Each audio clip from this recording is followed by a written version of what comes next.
drive. That's their passion. Critics don't matter. This don't matter. They're going to do whatever it fucking takes to be the best at what they do. Ready. All right. We're here, Table Talk. I believe this is number 50. People Elite FTS has ever had the displeasure of having around. We got Matt Rhodes, dude. Jim Wendler, and Vincent Dizenzo. This was my favorite question. And where did you get from? This is from with Dizenzo, Rhodes, Tate, and Wendler. So I was just on a 3-mile walk with my wife, and I couldn't fathom how to answer this.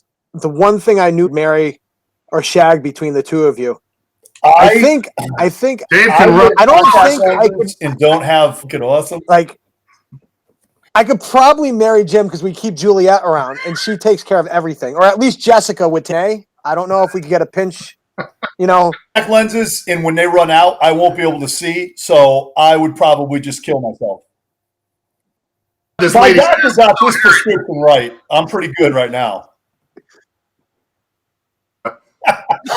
alternate lifestyle? Yeah. There you go. That's a nice plan. And We don't argue about that ever. Oh man! Sorry, Jim answered all of them on Instagram. He didn't quite get the whole concept of we're putting questions out there. This is a Swiss bar for benching. First of all, do you guys like the Swiss bar? Absolutely. I can agree that you got to have a new max for the Swiss bar. Yes. It's entirely different. Wobbles so much. Yeah, exactly. And you got to set your hands right. You'll figure that out. It's easy. Yeah, the one thing I always You guys have the Swiss. You guys have the Swiss bar. I have the football bar. That thing's badass. Yeah, and I don't know which one I don't know what they call this one. It's not this. I don't think it's the one that you have because you for tricep extensions, everything. Hold on. All right, this one. Okay. He's asking, can he do farmer's walks and stuff like that? So I'm going to answer this. He wants to add mass to his traps. Just my opinion. This is if you're going to do it 3 times a week, there is a big difference between and then the distance involved is kettlebell. Right. Does that make sense? So you could do it 3 times effective, the first week or so. But again, like Vincent said, exactly. Yeah, there were a lot of guys with super. He was Andy. Yes. Andy. A wife beater. I've never. I know he did a little acting too. We were absolute beast, but I bet he wasn't. He had responded with you guys and just some stuff with Dave because I've had a break traps who never did a farmer's walk ever, but and now I've just gone back to the roots of about the farmer's carry. It's loaded to be a hero. Like sometimes I'll do it perhaps and make a 1/4 mile walk, and like I wouldn't do anything crazy. So you got to be smart with everything you do. You rage, it's going to hurt us. We're going to, and it's fine. If your main goal of training is to agreed. So bombarded with information on so, and again, I've been, and your workout will be great, and that's what I have done without even like I'm a power lifter. I had a program. Very little, but we did that very little well and with a purpose. Like our back work was for a purpose, to build our bench, our deadlift, our squat. 18 minutes between taking 135 and 225. We do. They're always surprised that we don't do this thing or that thing or this thing. Thing is when you've been able to, especially when you're about not a beginner usually, but usually when you get out of that beginner phase and you start reading more and more because you're making progress and whatnot, and you end up just throwing everything into the fucking mix, and then nothing becomes important then. So you do it to do it. Yeah, and sometimes like for example, let's say you are a power lifter, and you got 4 months to your next meet. And if you want to fuck around a little bit, I think that's a good idea. It keeps you fresh. Chains, rate releasers, and reverse band. We put everything we could on the bar, just like, it's the stupidest thing we could think of. And but it was fun. And that's not something I would do, obviously, when you're meat prep and all that other stuff. Right. But the exercise is a workout. That was my goal. And it's not because that's a magic number or anything like that. It just forced me to say, is this really that necessary? And I think people would do themselves a favor. I'm not saying you do it all the time, but what can I do in these? I got 3 movements here. I know I'm going to do a main one. What are the 2 other assistance movements I can do? And you really start like, well, shit. Dips, just as example, cover a lot of areas. Fuck it, we're going to do that. Yep. And, it's just something to think about, I think, with overall programming, and especially the weird thing about powerlifting is you only have one goal, really, is to get a big total, for example, right? That's all you're really going to do. Mm-hmm. Right? Now, the irony is when you go to athletics, there's a million things you got to train for, and so that's when it really comes into play. And it's people always. This is GPP and all that stuff. I'm like, dude, the squat will cover a lot of areas, for you, or the trap bar deadlift, or the deadlift, or whatever. And so now you're doing 1 exercise instead of 7. This is nothing that's groundbreaking. I mean, we've discussed this a million times. Right. I think it bears repeating because when you use your basic setup, there are 3 lifts. One's a main lift, and you have 2 assistance lifts. It forces you to choose wisely. Like, I'm not getting a lot of bang for my buck doing that. What's better? An incline press, an overhead press, dumbbells, dips, whatever. It forces you to choose exercises that are going to get you, I'll get my chest work or whatever. But you see that? It says Nails? Yeah. All right. Yeah. Here's the guys from Nails have released, I think, 4 albums, okay? And I think the longest album is like 18 minutes total. Okay. Did you ever listen to like a 10-minute song or whatever, any kind of song, and said there's that one really cool part? And you're like, yeah. He's like, he said, I only want to play that cool part. Yeah. Jam, jam, jam. And it's like, fuck this, man. This part's not awesome. And we call it the bang the roof part. When you're in your car and you hear something awesome, yeah. That's all. Be like, listen, because there's going to be concessions to make. Right? Back a little bit. Because you're gonna start doing everything. And you guys know I love Cosgrove. He's I love Alan. You guys familiar with Talk like Jack. Yeah. So I started doing inclines. And I said, dumbbells are awesome. So he started doing all kinds of different dumbbells. And he's like, then I read about flies. Because by the end of like 6 months, I had 13 exercises I was doing. So again, and it's funny because when I joined a local gym here to do the machines. I was doing machine circuits. Rhodes came with me a couple times. There's so many fucking options that it's going to a commercial gym is very difficult, right? Yeah, exactly. One of the good reasons why, like, if you just have a power rack at home, it forces you to be creative and it forces you to do focus on what's important. So, all right, we really beat this fucking question down. Yeah. But I just want to say one thing to Rhodes, right? Rhodes, wasn't there a professional who had told you once that one of the problems is people need to make, like, kind of confuse people? Do you know what I'm saying? Yeah, I applied you gotta for a job. It's justify your existence. Yeah, I applied for a job and my speed development program wasn't complicated enough. Right. And what's cool is the guy called. He didn't have to call. Well, cool. I don't want to work for someone like that.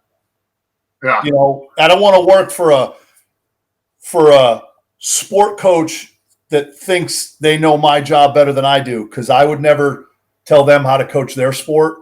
And so it was a blessing. I'm not making as much money as I would have, but I wouldn't want to work for someone like that. That it's got to be complicated. Come on. Yeah. Run, lift, push some sleds, run up some hills, have a little pride in your training and you run faster. It's crazy. I can't believe I just answered that too. I've definitely been cooped up way too long. Yeah, can I try some? I like this question. All right, go ahead. Looking back now, what were some ideas or dogmas that weren't as important as they seem to be regarding training, life, etc.? Like, what was something that, like, when you were younger in training, like just balls deep in training, that was a dogma to you that probably isn't that important now? Or what are some that were important then that are still important now? Rhodes, you can go. I'd have to think about this one a little bit. Yeah, I do too. Bigger is better. Just getting as big as possible, which did work at the time. You know, I got bigger and I got stronger. And that conditioning was a waste of time.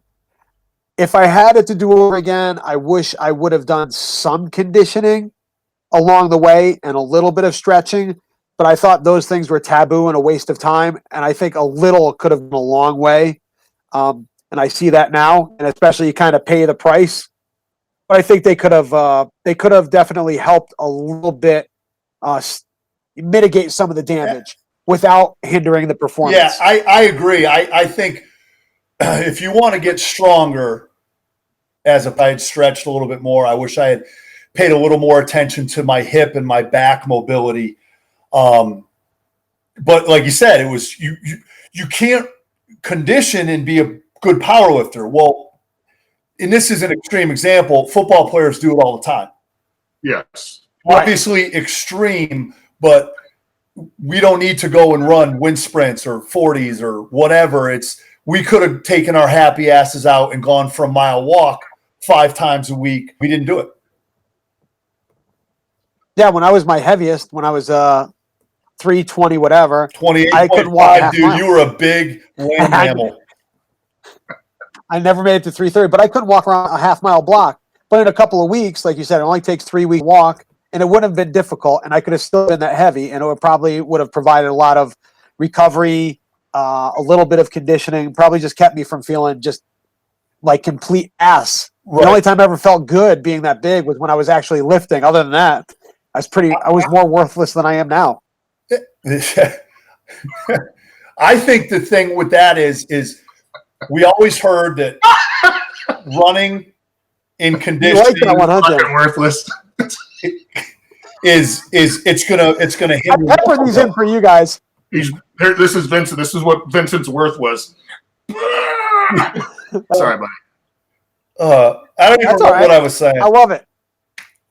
Next it question. Probably wasn't important or true. Go ahead, Jim. You got a question? Well, what I was going to say, the thing that I continually went in and out of, and I still do to some degree, is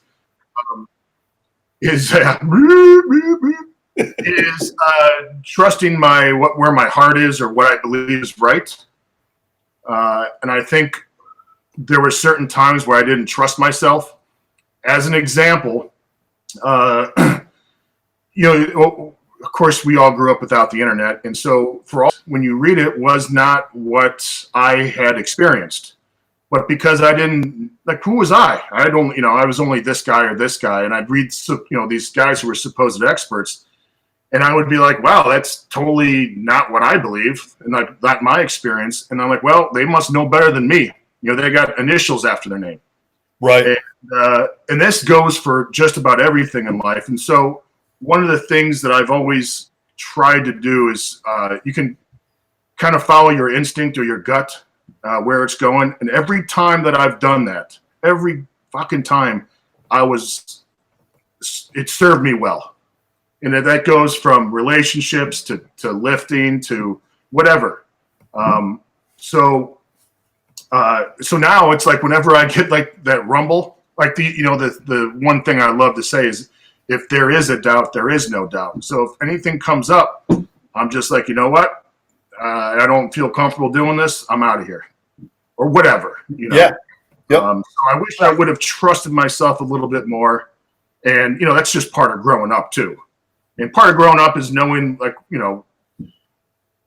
someone's better at something. Fuck, then I'll listen. I'm okay with that. But a lot of times, you're part of stuff. It's the biggest eye opener is when you start meeting people in person, right? And you'll meet someone like, holy shit, that has forced people to do. You don't get to meet anyone, and you don't get the nuance of maybe what they're saying or what they're coaching. And that's one of the things that, I always joke to the kids that they may ask me a question about training or something. I'm like, listen, man, there's two realities. There's the internet and then there's the real world. So let's just stay in the real world, because what you're reading now is a bunch of baloney, And like, I'll give you an example, Rhodes, and I'm sure you've got this. When they ask you, like, why don't you guys do this with your kids or whatever? And I'm like, dude, there's one of me. One for every fucking athlete. You know the time it would take to administer and even coach half this shit? And I always, someone asked me a question about some obscure power training thing. I'm like, dude, like when I get kids, they can't do push-ups. Like, what is you think I give a fuck about the Abrahamic flexion principle? Yeah, let's skip right to step 22. So when they can't do a bodyweight squat the same way, 5 reps in a row. Yeah. So it's 8 times about, we would have changed, but at the same time, man, Vince, so I could have walked. I could have. Well, I understand, but do you think walking a little bit would have been detrimental? Right, or do you think it could have been worked? That's not the point. Oh yeah, Vincent. Honestly, if I told you, like when I first some mobility, and here's a weight class, buddy, knock yourself out. Like, who the fuck is this guy? Right. Appears.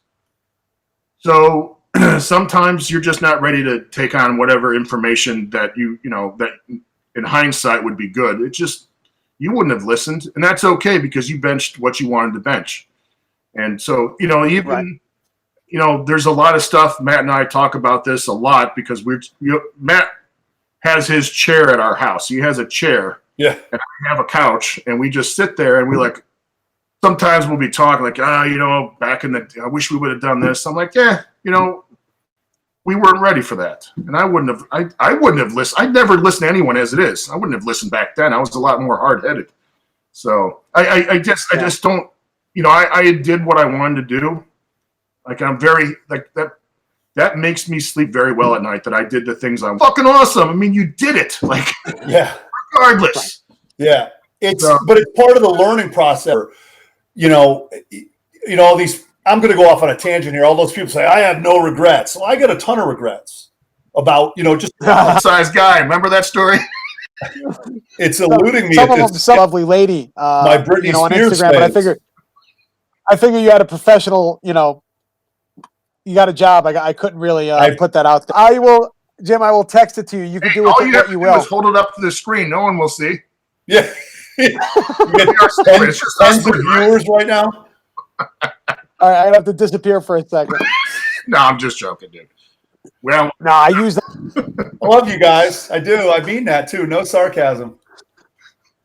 Got a stack of jugs. I got.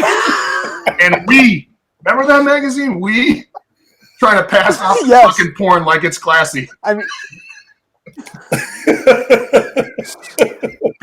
Who's got another one? All right, this is for you, Vincent. Yes, sir. Vincent, what mental challenges come with reducing body weight and shifting goals away from maximal strength? I will have something to add. Seems like a lot of people struggle with the ego portion, i.e. the recurring question everyone gets, how to reduce body fat and get stronger. Real quick, one of the things I think is key is you did what you wanted to do. Bench 600, that makes things a lot easier. Go ahead. Yes, that's exactly how I was going to answer it. So, I would have probably never bent 600 pounds if I didn't get up to 330 pounds, 75. So, I never pined away that I wasn't, that I was sacrificing my strength because I hit my strength goals first. I think a lot of people are trying, and green, you're not Larry Wheels. You're not the exception to the rule. You're not going to be shredded, benching 600 pounds, pulling, you look at the guys who are competing in the strongman. You look at Thor. These guys are leaner at times and then bigger at others. It all depends on what your goal is. So, if your goal is to be as strong as possible, you certainly wouldn't be trying to lean out. There you go. So I guess the answer to the question is your mental hurdle didn't need to be cleared as much because you had done your goals prior. Like that's what you wanted to do. Yeah, and I knew I wasn't going to be as strong. I still deal with it a bit now. Just the not being as big or as strong as I was, but it's that's just part of go with that. I have to deal. What I have to mentally deal with is being smaller now, which is hard. That's difficult because I actually felt better about myself when I was over 300 pounds than I do now being in much better shape. But yeah, it's weird when it you was get big. It's being cool. big is fun. Being big is cool. I thought I was 300 pounds of twisted steel and sex appeal. Now when I get abs and veins, I'm like, man, I look terrible. What the hell's wrong with me? Yeah, you love posting those pictures with your shirt pulled up like a teenage girl, though, dude. I love those. Yeah, so much here. Everyone take a peek. Oh my God. With my leggings yesterday. Oh God. I have a pair of them. I know, but I do things by myself. I still dress appropriately. Yeah, that's why I have that picture of you as Britney Spears, weirdo. I'm not touching that. Not even going near that one. Not touching it. Nope. But that's funny. Really have helped me out, and as much as we break each other's balls, Jim gave me the best advice ever. I never saw conditioning as like a skill, and because I was never any good at it, I never thought what I was doing was going to be detrimental to my training or to my recovery or to my body. And now that I look back, 90-degree heat and doing carries on my trail and sprinting and airdyne sprints and burpees, and because I'm not a CrossFit athlete. I never really thought how that affects me. And someone had actually asked about conditioning of just psychotic prowler pushes as being, you know what, that's my goal for today. My goal isn't to hit AMRAP on squat, deadlift, or bench. That needs to take a real back seat. That's almost like deload work. They're trying to lose weight. They're trying to get in better condition. And that's one thing I've totally screwed up. Losing the weight was all calories. You can't condition off calories really well. Even if you're not good at it, it's gonna deplete your bank account. Well, the thing is if you're not very good at it, it's going to deplete you even more. And yeah, I never thought of that. Vincent is referring to we have a massive group text between all three of us, and sometimes we'll go 2 months without anything, and it'll just be whatever. But I think Vincent's had some injury problems and stuff. And I think what you're referring to is, I said, dude, at our age, and really almost any age, for the most part, you got one hard thing in you, and then everything else has to kind of be, for example, if your goal was to bench 600 pounds, you wouldn't push the prowler 3 days a week. You would take a stroll with your headphones in, for 2 or 3 miles, and that would be it. But I think that's, and I always jokingly say, the guys that can do this, the conditioning at a high level and then squat at a high level and jump at a high level, they're called linebackers in the NFL. Right. And, yeah. One of the things I think, and I don't want to be Nancy negative, but you're not, like you said, Vincent, you're not Dan Green or Larry Wheels, and you're not who's that linebacker? Luke Kuechly, Yeah. Yeah. And that's okay. Just be you. And the crazy thing, Vincent, is when I got into really good shape, my workouts for conditioning were done in such a way that it was super easy. And I just let the momentum build up. And so when I actually did kind of do a trial, I was like, holy shit, this is so easy. So I never really burnt myself on it. So there's a way to do it, but here's the best way. Most of the shit you do shouldn't be Instagram friendly or social media friendly. It should be boring. Right. And consistent. You don't need to be a YouTube star every workout. Yep. So I'm looking at your pictures while I'm talking to you. I'm not looking. Well, I already talked. We already talked when we do the next the NOV meet. I've already got my general idea of what I'm going to do. But I think we should still, that the half-mile track, right? Yep. That we do it. Yes. Juliet did a 25 on each side. So that would be 50. You guys, when you go up the hill first, Yep. by the stop sign, Oh yeah. Yep. that was her one break. And then Different than Three of when us we were- do it. We go out there and cut off sleeves and sunglasses, and people are like, I don't want to talk to these idiots. so, but the point We're being, holding our knees between yeah. And I'm the first one to grab my shorts and lean over and be like, this is the greatest minute. for around the field probably 6 times. So it's just me and this guy. And because of, again, I don't let people put their hands on their knees or show weakness. And that's a learned trait, by the way. That's a skill because you got to learn how to stand tall when you're tired. Man, I catch myself almost all the time just when I'm about to put my hands down. Like, I know they're fucking watching because the kids will call you out right away. Oh, absolutely. I'm going to get called out for wearing a red hat today. If any of my kids watch this, because I yell at them for wearing colors that aren't our colors. Yeah. But I'm in my living room. I'm not at work. I'm going to wear my school hat. But I'm going to get anyone that watches, I'm going to get my balls busted over that. They see everything. Just like we see everything. They see everything. Vincent, All right, I got a good question. real quick, Yes, sir. is your school completely done, or did But it's in Connecticut because we're close to New York per capita. I think we're 4th worst in the country. So I don't see it going back this year. the reason why you got to wait 30 days is because of you fuckers? You're the ones that are doing it for all this crap. Yeah. Don't blame me. Oh, and I have a friend, my buddy Rob could get anything. This is, when you have that friend. I have. Yeah, Yeah. they had a bucket of 350 rounds for him. He's like, "Don't worry about it. I know a guy." I was like, "All right." Yeah. So now we're all stocked up here at the Dizenzo house on everything that we need. We don't. We were way ahead on that trend. Yeah. I got 2,000 rounds there. Yeah.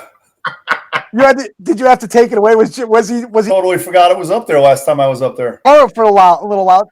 It's not your deep depression that you're in, Matt. It's like you're the trap bar at Murph's. It became yours. I'll talk to you later about rifles and stuff.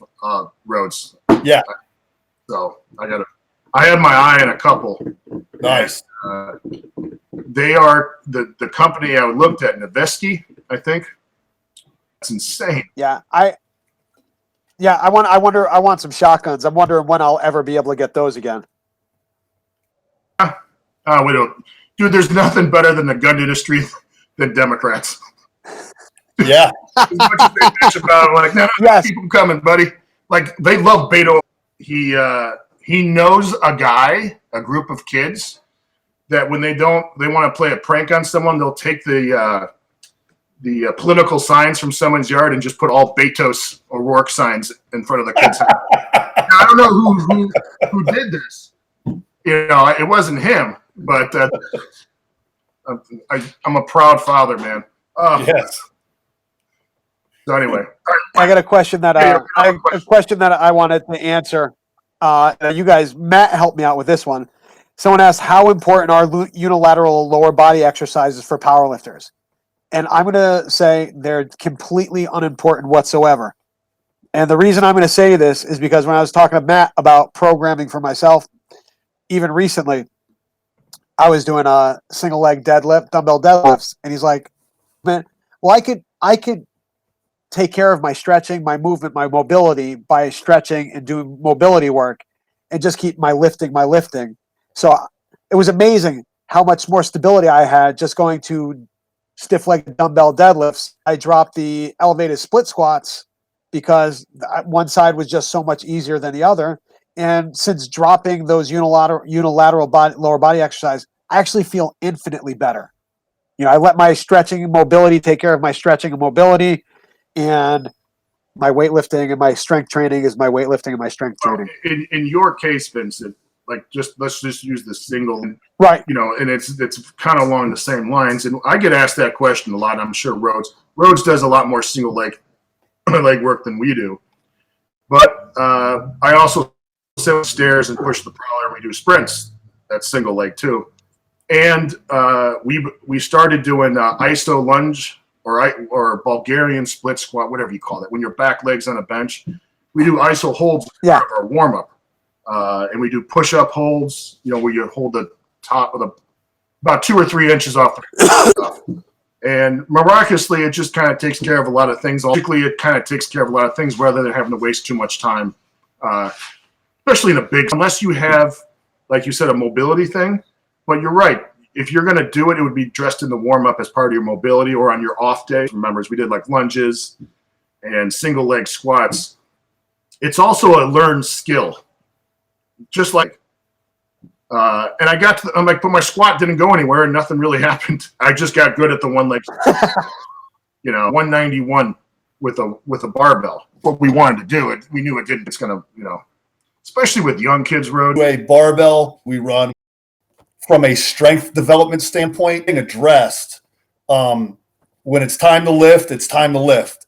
And we don't have a lot of time. We don't have a lot of equipment. I don't. So I've got to make the time and the equipment I have count, and I'm not going to waste it. That's right. Mental energy spent, and the sport is way more important than the weight room is. The weight room is a tool for important, but we got to get the squat, the bench, and the deadlift better. Yeah. There are better things to spend your time on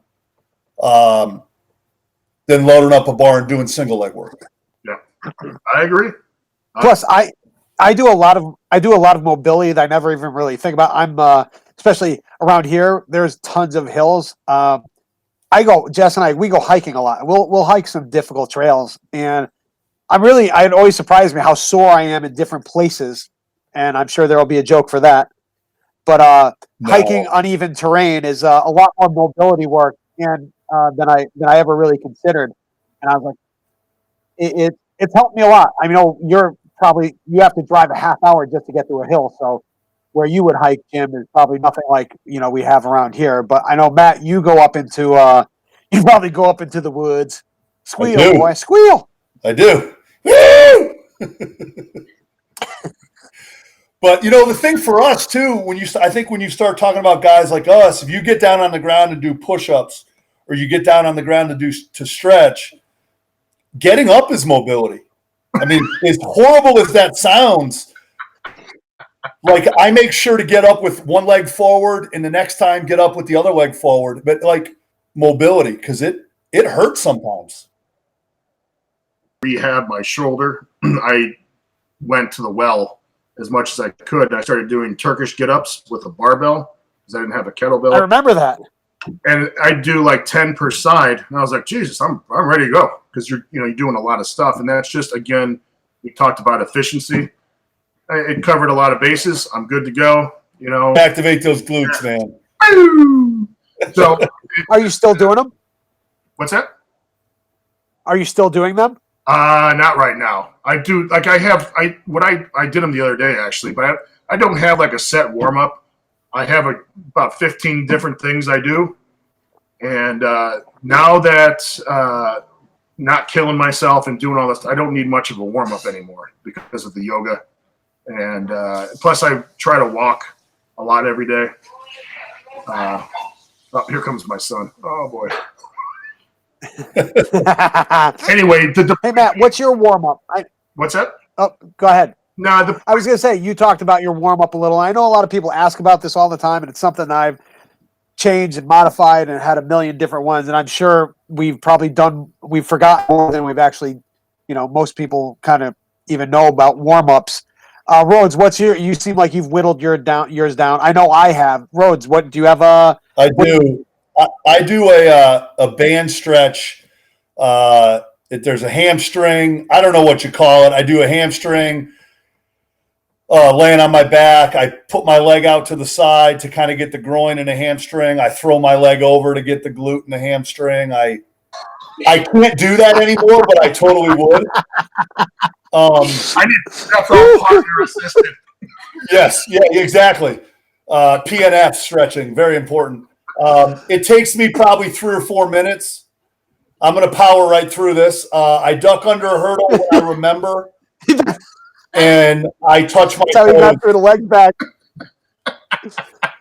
Powered right through it. Yeah, oh yeah, totally. But it's just, I think the biggest thing is it's. Well, he's had a good sweat going. I'm just sweating thinking about it. Why do you look guilty, Rhodes? Because I like it so much. Yeah. Oh, I hate you. I hate You know, here's like an easy warm up. This is one of my many. You ready? I'll take a very light kettlebell, like 35 pounds. I'll do 10 goblet squats, 5 reps of the dumbbell. What do you call that thing, honey? Bottoms up press. Okay. With each arm, then I'll do 5 snatches per arm, then go back to the squat, back to the kettlebell, back to the snatch, and just keep on going. So you do about 5 or 10 of each one. And you're good to go. Your hamstrings are warmed up, your hips are warmed up, your shoulders are warmed up, your back's warmed up, and you don't even have to move. I mean, in a big space anyway. I think I've had a good, consistent one for the last month, and that's with everything feeling so great. So I've just I do 15 back raises. By the way, Jim, is that like the professional line? Yeah. Yeah, I got the exact same one. So I do 15 back raises, and I have to do that as the first thing I do with my warm up.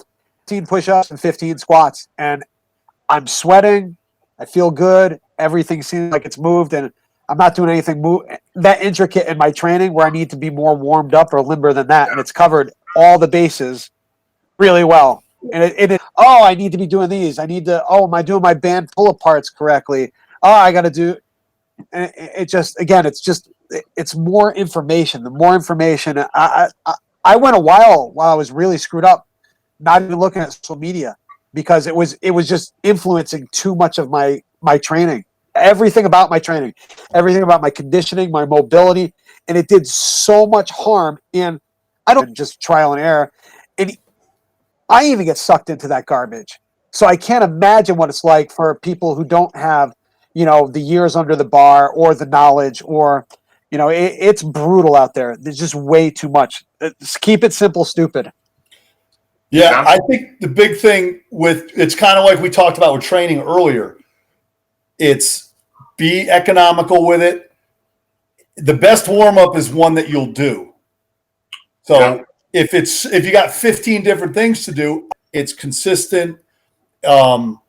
It kind of tackles the areas that I need a little bit of work on. It doesn't have to be elaborate. Just if you'll do it and you feel better doing it, you feel like you're ready to lift, then it's good.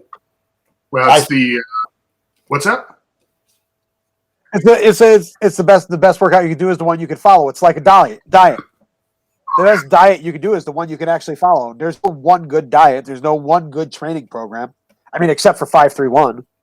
With the diet, what did Stan Efferding say? Compliance is the science. Magically, when you stick to something, It and works. it becomes a habit, it works. And there you go. I'm going to read. You mean to do another here, or you want to do it? Vince? I got one question I have to ask All right. because I guarantee I'm going to know Rhodes' answer. Who is the one person you love to piss off the most during training? Oh, you love to. It used to be now named Pat, and he's very sensitive, and it's so much fun to get under his skin, and it's so not right. As his boss, I'm trying to help him a little bit he's going to do a powerlifting meet, but it is so much fun. If I'm in a bad mood or something, I'm like, I can piss Pat off. I'm just going to do it, and I actually feel a little guilty about it.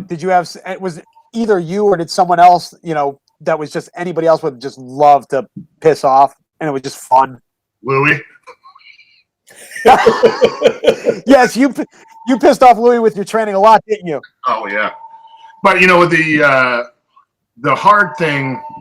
First of all, Lou dishes it out, so you can't. Nothing. It just goes right back on you. So, and he's always so. I don't know what people's opinion of Louie is, but in the weight room, I mean, you're training hard, but you're also having a hell of a time. And right. So it's and there's a little trash talking and stuff, but like even when I train with Kevin and Jason and stuff, I mean it's constantly making fun of each other, and it wasn't like I didn't want to piss anyone off. You just do what you do, and I don't know. I didn't really get too wrapped up in that. Like when I was at West Side, things were a lot different. I wasn't from West Side.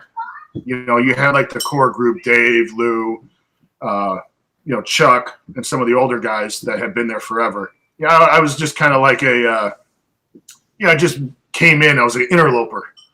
So I really wasn't part of that as much as like Dave was, because Dave and Lou would go head to head and stuff, and so yeah, I didn't really give a shit, about any of that stuff.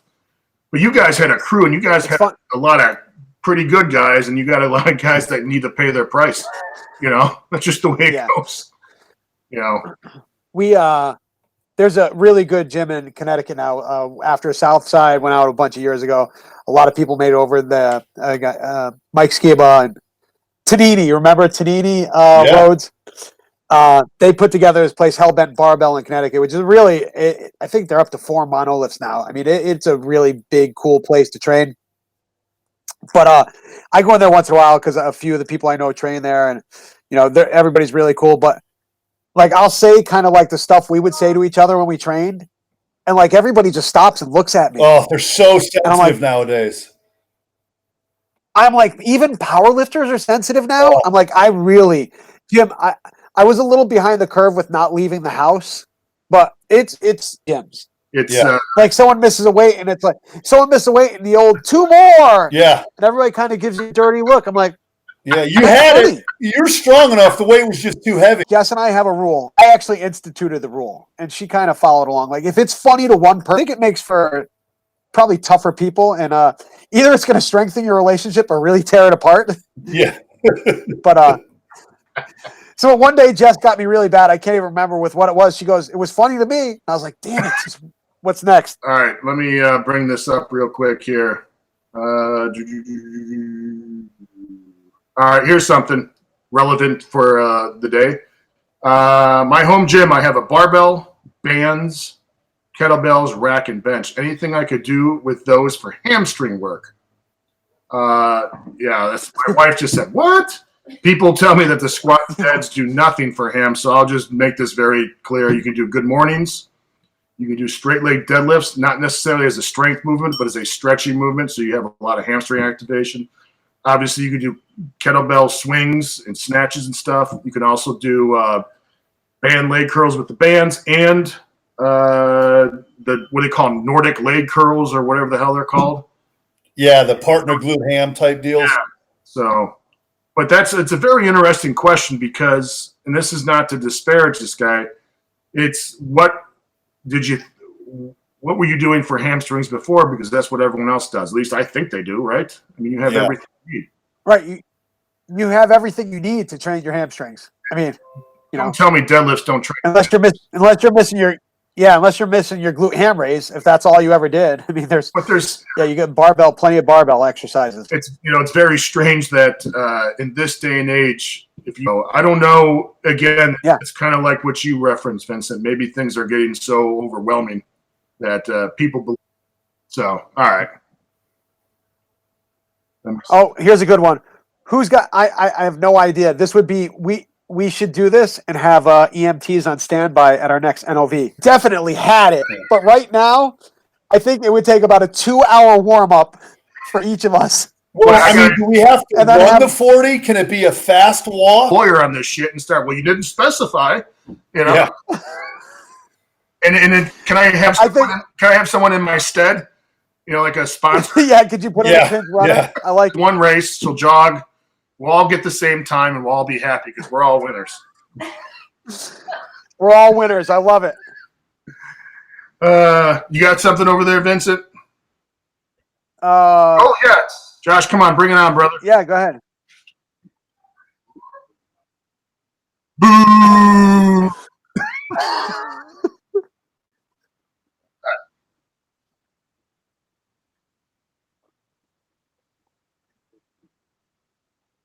The last person to throw a punch would win because that would be the only one who still had their shoulder intact. Well, the other thing is whoever fell down is out of the race because they're not getting up.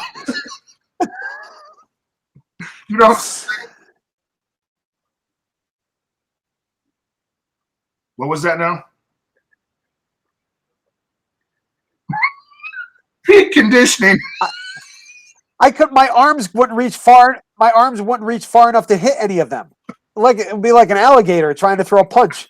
That's why the T-Rex was so upset all the time. He couldn't masturbate. His arms were too. Yeah.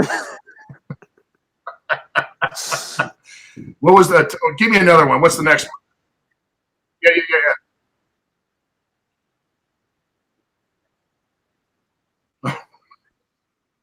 Well, you go spend that money well. Sorry. I think Rhodes is stuck over here. Are you stuck, Rhodes? I think Rhodes. Oh my God! Look at that stupid He looks face. fantastic. It's perfect, Rhodes.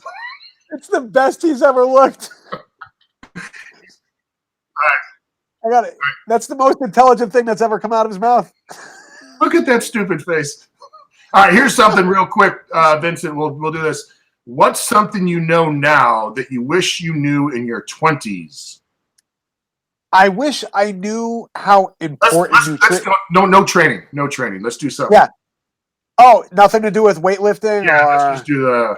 I had gotten lucky enough to be with Jessica, and I had already learned great lessons from we talk about these. Yeah. From my father. My father taught me the importance of finance, how to pay my bills, not to be in debt, not to live beyond my means, to have my dad was a business owner, but my dad taught me, the importance of having benefits. So all of those life lessons I kind of learned really young. I worked from a young age and never lived beyond my means. And I that's why I've been with the same woman for 28, 29 years. I've never had financial problems. I'm the happiest, most adjusted person that I know, which is kind of weird to say, but it's because I really learned a lot of those good lessons from a young age, and I clung on to it. Plus, I have Jess, just like you have Juliet, to keep you on the straight. Find a good woman to keep you in your place. Not that sounds weird. Well, find a good woman to keep you on the right path. Well, you guys are going on it together. And I have fairly similar as far as what you said. It's not like I ever held on to some odd philosophy when I was 20, and it proved to be wrong. Like, my parents did a good job. That doesn't mean I didn't take some crooked paths here and there, but for the most part, yeah, things were solid. I think the one thing that I see it, especially see it now at what's going on now. I wish I would have been more grateful, because, and I say this a lot. I said, there's not a single time I've driven up to my house and not been so happy and proud. Right. It's not the biggest house. It's not the nicest house, but I'm like, holy shit, I have a home, and it's not lost on me. You know what I'm saying? Oh, there he is. It's not lost on me that, and my wife always jokes, like, in America, you get to shit in clean water. I mean, that's amazing. Yeah. And the more that you see all what's going on right now, all of a sudden, all the things that were important 3 months ago, we were joking about this before. Our biggest problem was fucking pronouns. And now it's like, holy cow, things are, now we understand what's really important. And this is, and I see it like, when if I go get some food, I thank the person. I always thank the people. I'm like, man, I appreciate you working, because without you, I wouldn't be able to get a cheeseburger. And so I'm grateful for a lot of things. And I'm not saying I was ungrateful, but you take a lot of shit for granted. And what a shit show that those places are. Yeah. And not just with the coronavirus. And I'm sure we can go through a bunch of stuff about why I'm grateful I live in America, where I have the right to defend myself. Like, no other country has that. Well, no, we definitely hit the geography lottery, and I think people don't realize that. And I say that like when water in a toilet and a roof, which is probably more than half the population of the world. Yeah. It's just a lot of perspective. I've always had good perspective. Wearing other people's American poor, but yes. And luckily, from my youth, my wife, my parents, I got my dog. I got a few friends that I'm grateful for. You two clowns included. I don't have my glasses. What's something you know now that you wish you knew in your 20 dogma in your 20s? They're like, holy shit, like, the pig is God. Long live the pig. So I think. Yeah. Well, pretty much from what I heard, yeah, I agree. So Yeah. what up the conditioning and the mobility stuff, right? As far as training. So I just did what Dan told me to do. Whenever I had questions, you would tell me, read this article. Just kind of was like, oh, okay, this guy's better than I am. I'm good enough because I just listened to people that. One of the big things I always read is just because Glad to know something. Well, the other skill and an art, all that stuff. But it wouldn't, if you really take a step back. Yep. By the amount of information, it's just like I was think about that. Oh yeah. Pantera. Yeah. Pantera was number 1 on Billboard. Like there was a time when like the people spoke. Now it's just like here's the recycled garbage. Enjoy it. Oh, all right. Like so, it was a very different time to grow up. And I remember a kid one day during practice comes up to me, know any better, but right. I don't know. It just I growing up now, without sounding ungrateful, I think is a little harder because they make it to be. You can still live a very simple, awesome life as a teenager without being overwhelmed. The key is you have to ignore the real world or the. Okay, well, let me throw this one out there because what's your opinion on circuit training? I know both of you have opinions on that, and you kind of had me go through a phase for a while, and that worked out really well. But when did you kind of fall in love with, or where? I'm sure circuit training isn't something you kind of came up the ranks with. No, and there's a lot of different things. It depends on kind of what you're training for. I just developed a strength training the goal of this circuit is strength, not hypertrophy or whatever. And I originally got the idea from George Halbert, believe it or not, and that was in 2002 or something. I remember him talking about what he was doing, and it just kind of occurred to me. So I kind of played around with some stuff, doing what you were doing, Vincent. The goal was to obviously gain muscle mass, right, and drop body fat. Yep. Which again was mostly diet, but this helped accelerate it. Does this too with our kids. The reason why we started doing circuit training on a clock, and was my goal with assistance is to put muscle mass on, and it's incredibly efficient when you're running big groups. And I think that's one of the keys. It's kind of like we stumbled upon it, and we get all our assistance work done in 15 minutes, and the kids do anywhere from 150 to 200 total reps of all the exercises combined. That's a lot of work in a short amount of time. The kids are able to handle the same amount of weight. They get a little conditioning in there, and we accomplish the goal, which is hypertrophy for the assistance work. So the problem is if you do circuit training, it has to be done with whatever the real purpose is and not expecting to get a result if you don't train like that result. Does that make sense? Mm-hmm. Okay. All right. Yeah. So it's good, but it has to be done. Rhodes, what's that? Rhodes, you've done. I see in your log. You experiment with your circuit. You have a hypertrophy, circuit, and I think you have a conditioning circuit. A bunch of the stuff that Boyd Epley and Mike Arthur did at Nebraska. It's not like what they did. It's based off of that. And then I'm going to move on to my back. Then I'm going to move on to hamstrings or whatever's in it. And then the metabolic circuit is what I call. Then repeat that. So it takes the exact same amount of time. I don't know if they're any different, but in my head, that's what I name them. So when I talk to my assistants, I don't have to explain what I'm saying. It's here's what we're doing, hypertrophy circuit. So one of Rhodes' circuit will be, let's say, for example, you're going to bench press, dumbbell squat, and chin up. Okay. So one of his circuits will be you'll bench, and then every minute on the minute, or you'll do one set of bench, and then the bell goes off or whatever. Then you do a set of dumbbell squats. Then a bell goes off, and you do the chin ups, and then you just keep on going. His other circuit would be you do the bench for 10 reps, you rack the bar at the next every minute on the minute, then you bench again. So you get all 3 of them done, all 3 sets done, then you move on to the next exercise. Exactly. That's a little more efficient for, I believe, for hypertrophy. The problem lies, of course, you get exhausted. Like your muscle, and that's kind of what the goal is.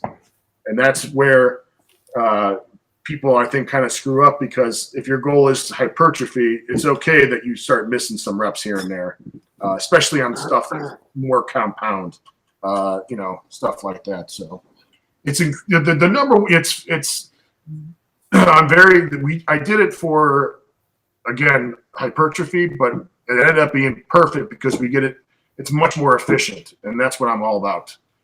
You got 50, 60 kids in there. You got to, if you just leave them to, hey, we're going to do this, this, and this, and then you just stand there, nothing's going to get done. And the kids will take 50 minutes, to get all their shit. Is nobody can hide. You can catch kids skipping reps, skipping sets, and when they're on the clock and in between, it takes 20 to 30 seconds to do a set. And then everyone's standing around. So you look, everyone's standing. Then you look, everyone's doing something. So it's much easier to keep kids accountable. Like Jim said, it's efficient. And when you're training athletes, there's so many things that you have to take into account. It now frees up time to spend a little more time doing mobility at the end, or maybe some focused ab work that actually matters, not crunches and leg raises. And maybe they can go home and take a break. Right, exactly. If you get it done, I've got an hour with you. If you get it done in 40 minutes, you can do some curls or whatever it is. But yeah, we're not going to do more. We did what we were supposed to do. You did a hell of a job. Congratulations. You get rewarded. Yeah. I have old man prostate. I'll be back in 2. Be safe out there, buddy. He took. Look at his face. Oh, he was like that. Hey, all right. You want to do a question here, Rhodes? Yeah, let's do it. All right. Let's see here. Hold on 1 second here.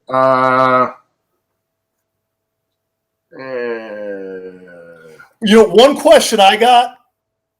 It's not right here in front of me, but it's basically that. Like, what's the first thing we have to focus on when we get him back? Yep. And I told them, 1, don't freak out. You're not going to lose all your strength. But number 2, the number 1 thing that you guys need to focus on is not losing your general fitness level.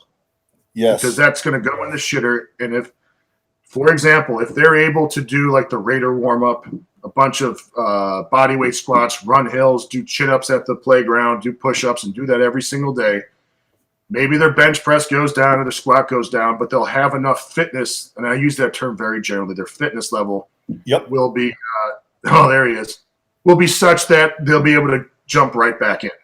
Okay? Yes. Yeah, I agree 100%. You got to get their ability to do work where it needs to be, and a lot of it's on them to.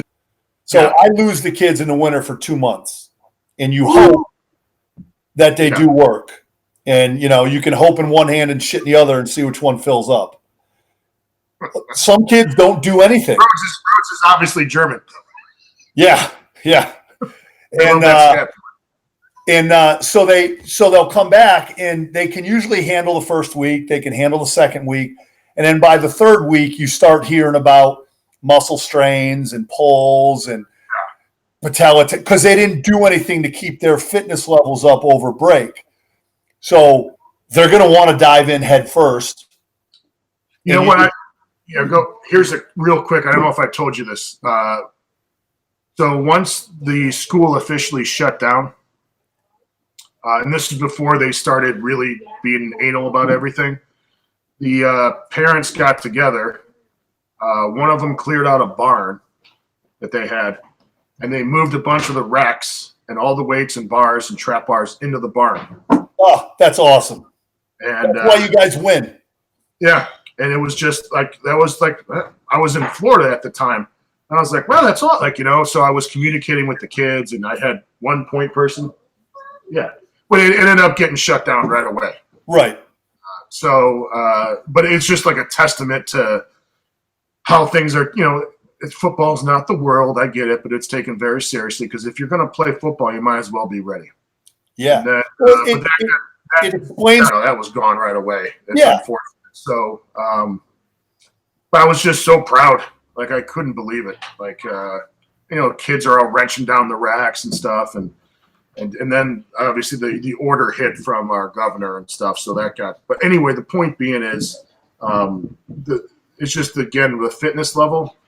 And the good thing is there's like a core group of kids who have done a great job. Mm-hmm. The problem is, in football, your core group is fine, but you need everyone else on board. And it's ironically the kids who need it the most that probably won't do it. Yep. It's like, but the thing is. Yeah, I hope kids are out doing bodyweight squats and running, even if it's the wrong kind of running for their sport. Do something to keep your fitness levels up, because it will pay huge dividends when we get back to normal and training, to prepare for your season. Or, like right now, I think football, soccer, volleyball, all those fall sports, it's going to be tough. But sports like baseball and softball, and like, they got whenever this is over, they've got a whole off season to get themselves back. But I'm worried about them, but I'm more worried about the footballs, the soccers, the volleyballs, that those kids are going to almost step right back into their season. Yeah, one of the things it's when does football start? Like last week of August or so. Yeah, we report right around August 1st, but okay. August sometime. Okay, well, I'm talking about the season, the actual season. Yeah, right. So let's say you're able to come back July 1st, just as a reference point. Yep. You can't make up for lost time. You can't you can't cram for the season. Nope. So I think you have to usher the kids in, because they're going to get hurt. They're going to get sore. They're not going to be able to do the same weights. So you're going to have to develop something almost like an in-season workout at the beginning to get their bodies adjusted. So I think what you have to do is, we're not getting them ready to test. Yeah. We're getting them ready to go to preseason camp. Yeah. And prove that. First and foremost, we got to get them stronger, but we only have 4 weeks, say, in this example. Practices are going to be a little bit longer because they've got to install stuff. And I know that for us, for instance, we changed some terminology and stuff. So we didn't get to do that in spring ball. So we're going to have to do it. Is every pass going to be a run now, I hope? What's that? Is every pass going to be a run? Oh, God, I wish. You got to see. Inside zone, outside zone, power, counter. Let's do it. Obviously, you're not as big of a football fan as me and Matt, but you go to our games, and it's their shortest games in the world. They're awesome. You'll get home because we just run the shit out of the ball, just milk the clock. By the time your feet start to hurt, you're like, all right, are we going to go to Popeyes, or are we going to go to that Italian place and get chicken parm? I mean, it's very amusing in a way. It was so amusing that we played a team one time. It was beautiful. That's, as a strength coach and someone like Matt, we love running the ball. It makes me so proud that our kids are that. And the thing is, everyone knows we're running the ball. They just stack 11 guys in there. Like, all right, we'll fucking run it right there. Yeah, and they cut the other team's offense in half. And when you run the ball, you can impose your will on somebody. You can take somebody's heart and soul and desire to live. Yep. And you can't do that with the pass. That's where my AR-15 is. Right. From a football standpoint. Well, that's why I had to take it from Matt because they passed too much. Yeah. You're right. I don't deserve to have such a fine weapon. I think what ended up happening was that year we could have averaged at least 600, but we blew out every team. So by the second half, we had most of our freshmen in. And so we'd still run, but it wasn't like, we had a 3,000-yard rusher, a 1,500-yard rusher in the same season. It was insane. Yeah. So, but anyway. Shades of Nebraska in the 90s. So, and it's funny because we are a very good team. We're not the best team in Ohio, but we can, we will hopefully get there. But we have still people critical of us, fans, because they want us to pass the ball more. It's like, we're fucking winning 56-0. Like, is that? Yeah. Isn't that good? No, it's not good. Would you rather have us lose? 2 years ago, Jeff Monken and Army went 11-2, and they lost to Oklahoma, who went to the CFB playoffs. And they lost to Duke, who ended up going like 10-3 that year. Army's never done that before, and you're going to complain? Like, are you stupid? Yep. Talk about not being the ball. If you guys, sorry, Josh, you got any more though? Questions? Yeah.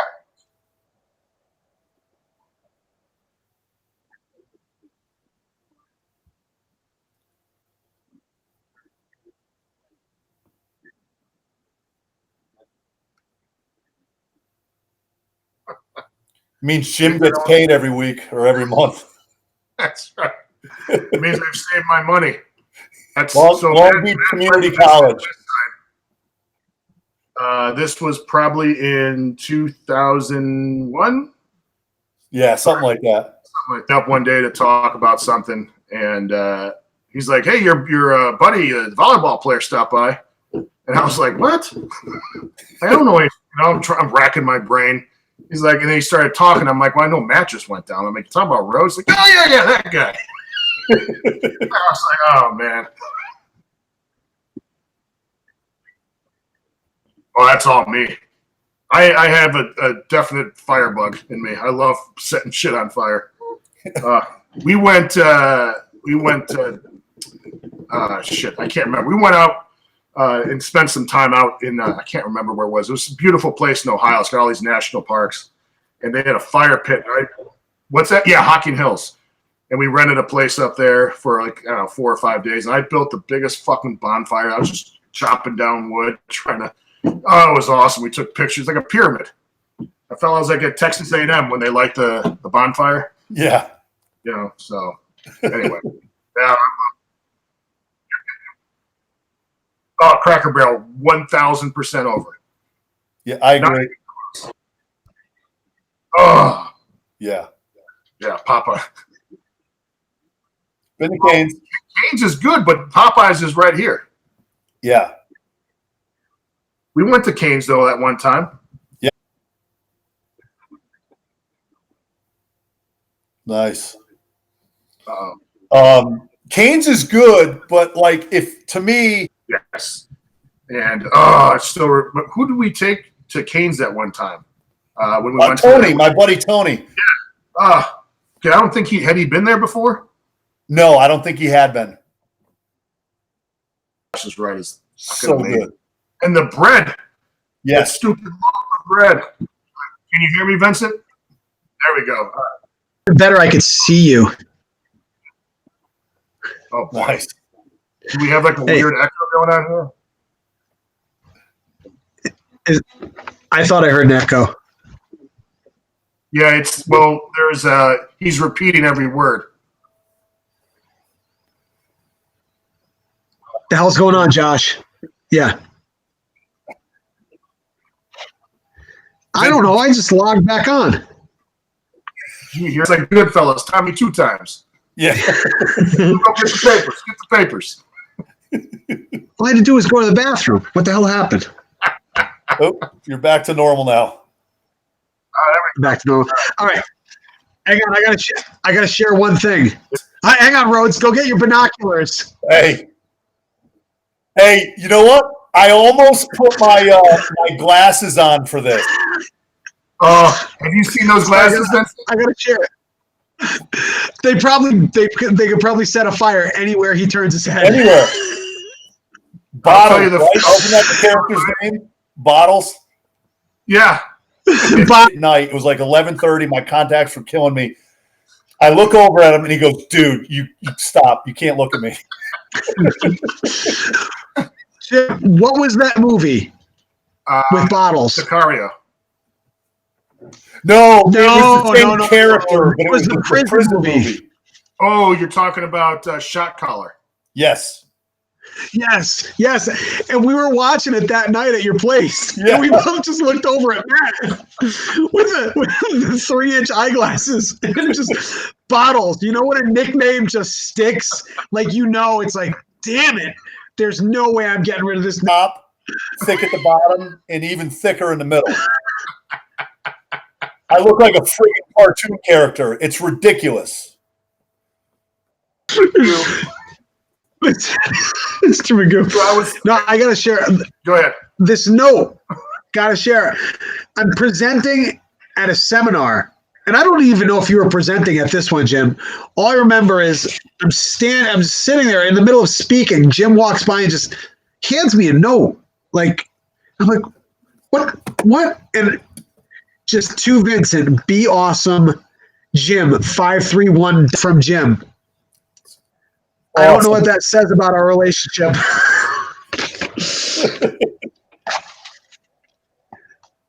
The combination to a safe that had $1 million. Right. I still have that because when we moved, I found it. And I'm like, I can't believe I still have my love note from Jim. And yeah, maybe I'll frame it and put it in my gym. That's what I was just doing. That's what I would.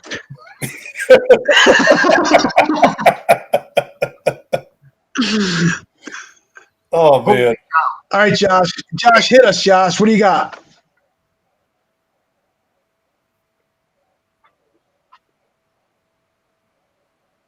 Oh, Jesus. Oh boy. My buddy Harley, that I used to train with, did them. So I was like, yeah, sure, why not? Let's give it a shot. And then I got eviscerated on Callie Morundi's forum for saying that it was easy. Because for me, at the time, it was. And then I got a call from Callie. She's like, thank you so much.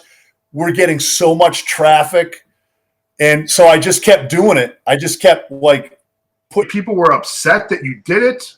No, they were upset that I said it was easy. And what I meant was the events that were at the strongman contest that I did suited my abilities. Yeah. And it was easy for me. Strongman's not easy. That particular contest. Who cares? Fuck them. Right. Well, but this was back in the day when I cared about what people said on the internet and I took it personally and I got butt hurt by it. And it was a fun time though. We met that's where we met Brian Shaw. We met Brian Shaw and he was, even back then, he was an absolute monster. Yeah. I couldn't imagine what he's like to stand next to now because he's probably twice the size he was then. This was 3 weeks. So I did this. 06. No, this was closer to 10 and do this. I'm like, yeah, I'll go. I don't care if I lose. I'm not a strong man. So I trained for my power. I'm used to losing. The power through that one too. That's awesome.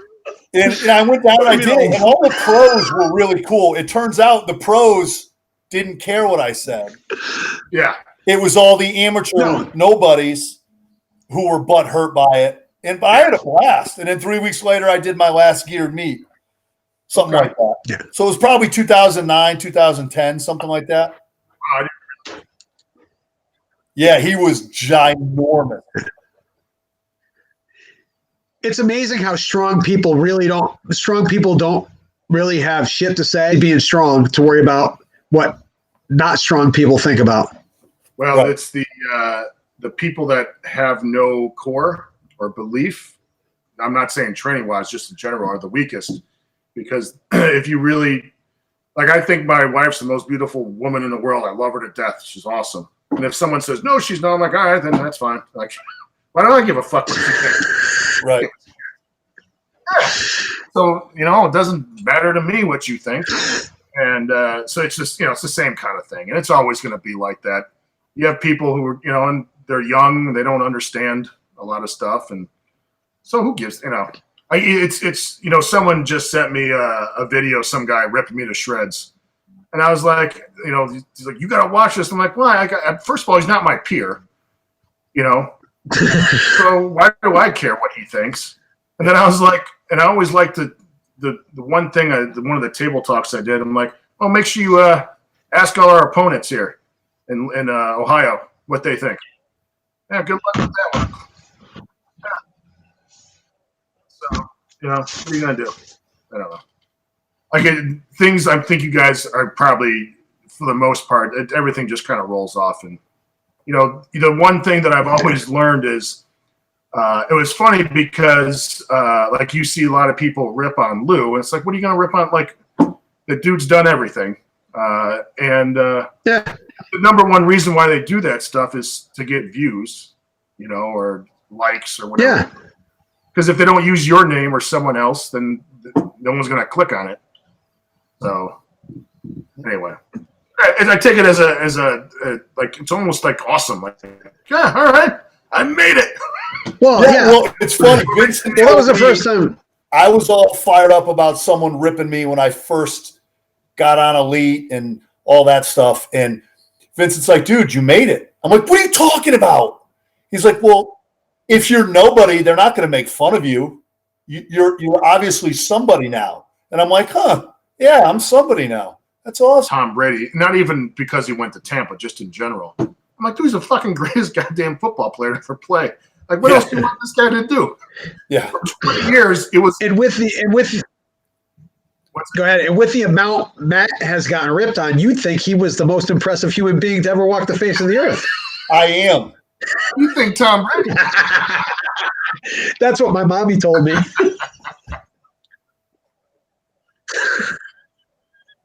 All I know is we all won that.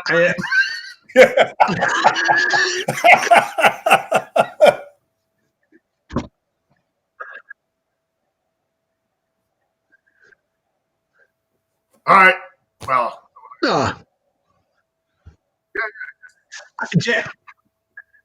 I actually have one question I want to throw out because it was asked, and I'm at this right now. How important is deload with 5-3-1 and just deload in general? And I'm just going to say, Jim and Matt, you answer that. But I'm at week 6. I've gone through my rotation, twice now, and I don't feel like I need a deload. But at what point, I guess you should deload before you really feel like you need to deload, and how far, how many weeks could I possibly push it? Kind of like if you're thirsty, you've waited too long, you're already dehydrated. I think, yeah. If you're trying to gain weight and you're hungry, you're already lost. But I think the beauty of Jim's program and the way he goes about things is that the reason you can make progress for so long is because of the program deloads, either too hard or that plateau of either strength plateau or injury plateau gets pushed out so make progress for years without ever running into a problem. Fourth week or every 7th week.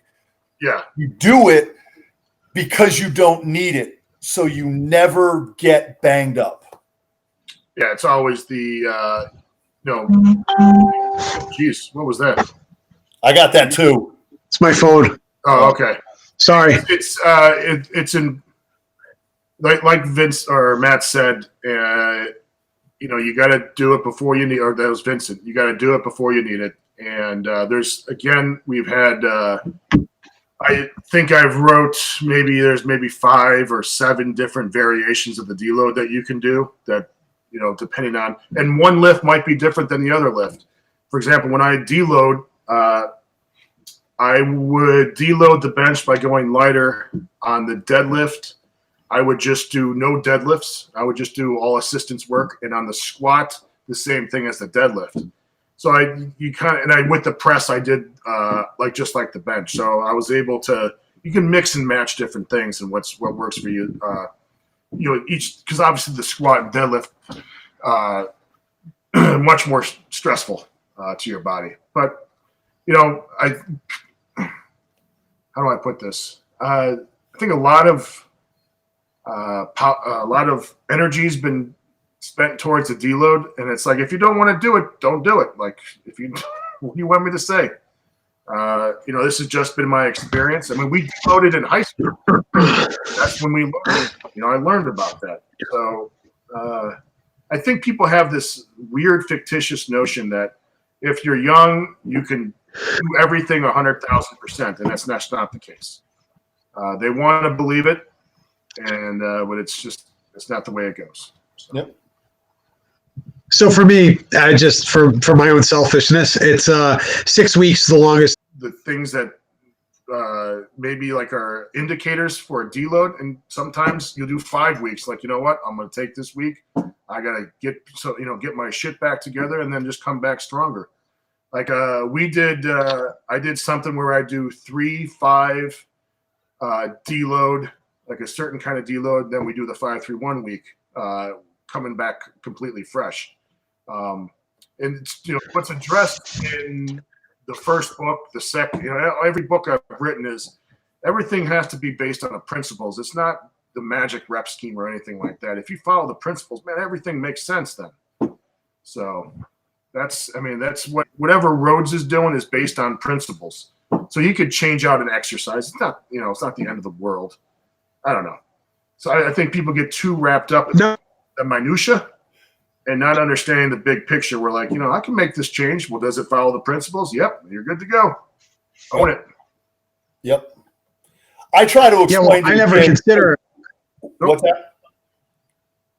I never consider. It's just a perfectly valid point. But I get so caught up in my training and just I'm at weeks. I'm going every 6 weeks, but at week 5 or week 4, I'm like, I need a deload.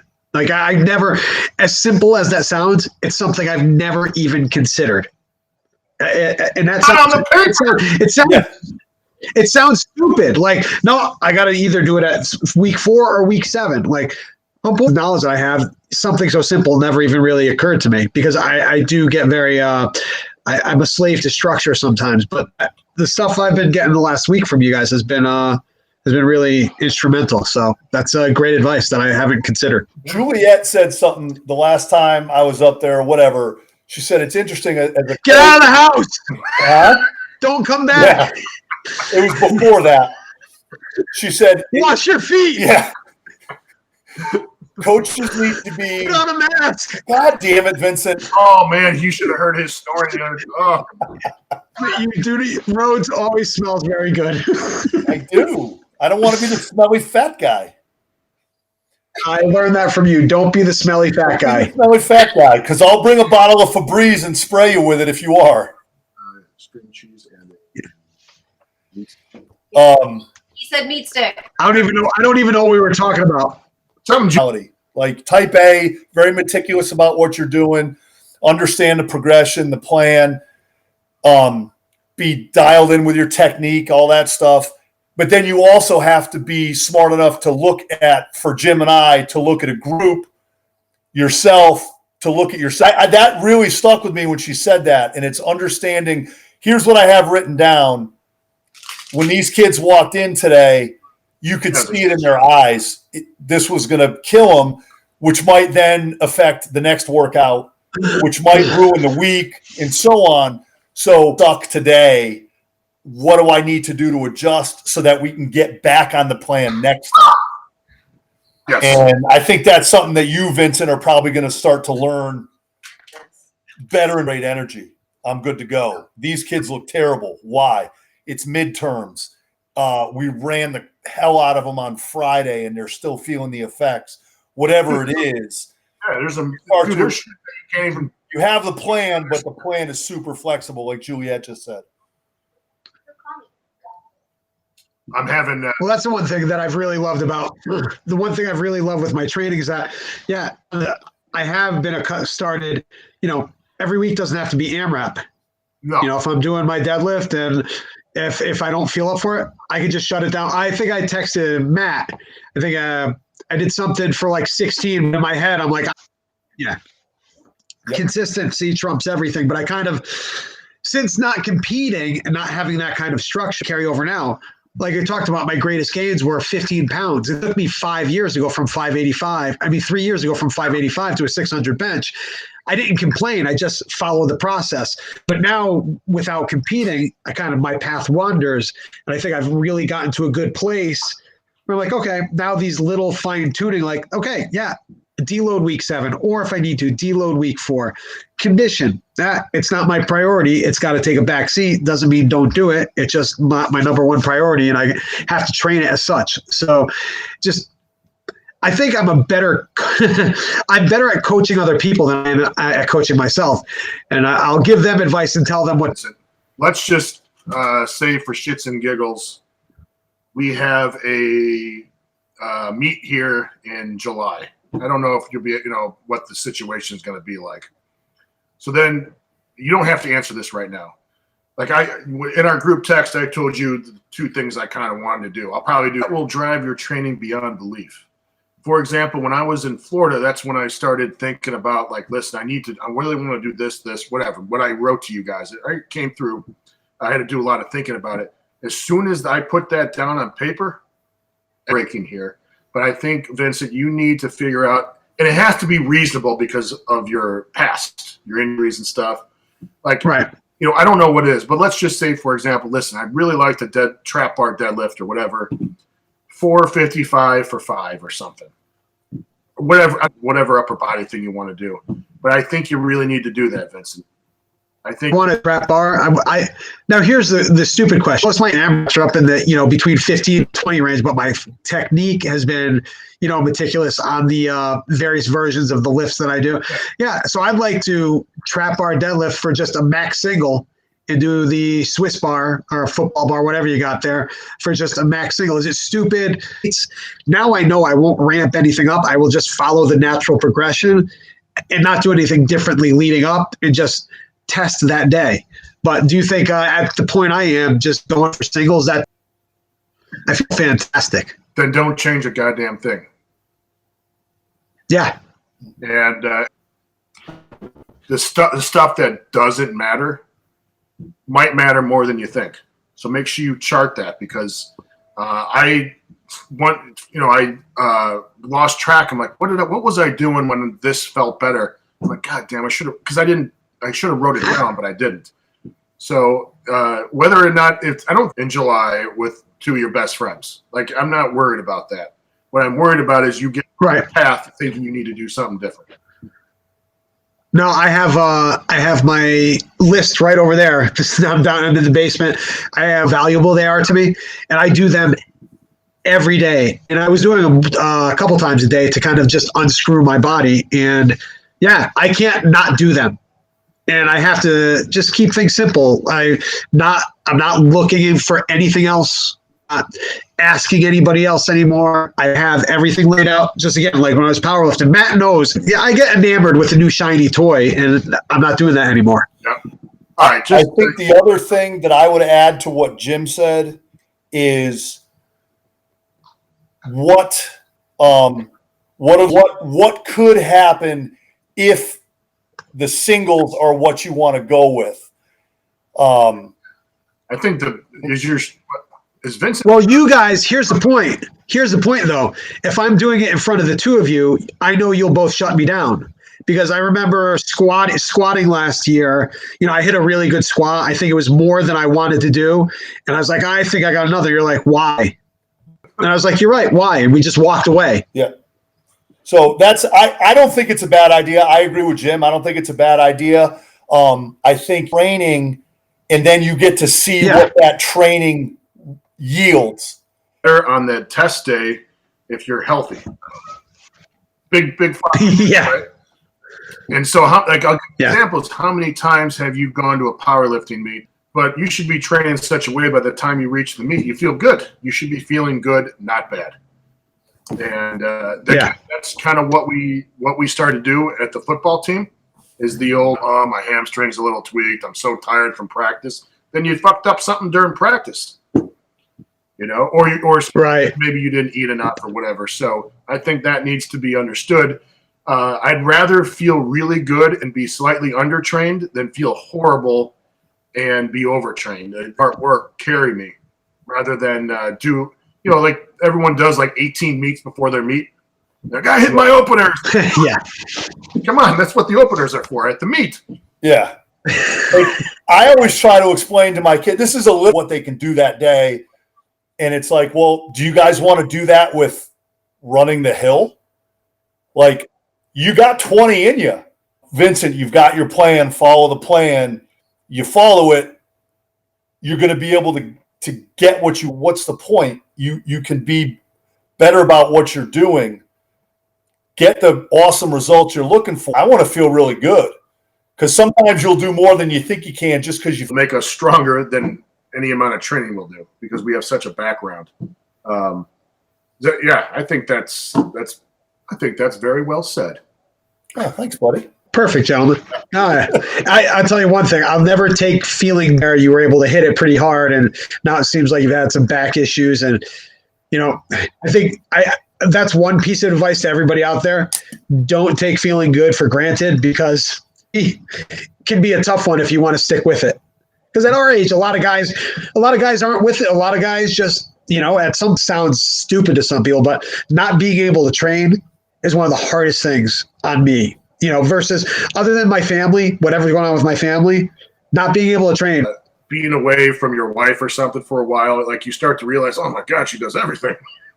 Yeah. And when I was that, I just missed training so much, and you get so many good ideas when you're on vacation because you got time to think, and obviously you got a lot of time. You're just sitting around drinking or whatever people do. But it made me love training even more. And then I get all the ideas for the kids and I'm all excited. Like I just talking here, I had a major fucking breakthrough with what our kids are going to do. And I'm excited. What's that? I'm not telling anyone. Is that like the old Louie? Is that like the West Side? Everybody who thinks they're doing West Side aren't really doing West Side. But I have some ideas. Now the ideas just came, so notes, and so I got to run it by Cutler, our head coach. So, but I think I have a fucking. I'll share with you, Matt. Are you coming? Did you? Yeah. At this point, dude, text Juliet right now. And see. I don't know. I think she's outside right now with James. I'll send it right now. We'll figure this out. Why don't you? Can you come up tonight? What is tomorrow? Dude, do you have any idea what day it is anymore? It's. I went to a doctor's appointment today, thinking it was Friday. Today's Thursday. Tomorrow's Friday. Because yesterday I went in. I've been going in Thursday. Because I train every single day. What I'm doing right now doesn't require much rest, so I have no idea what's going on. Like. It was Sunday the other day. We couldn't figure out why certain things weren't open. We're like, the coronavirus is really hitting you hard. Why don't you ask another question, man?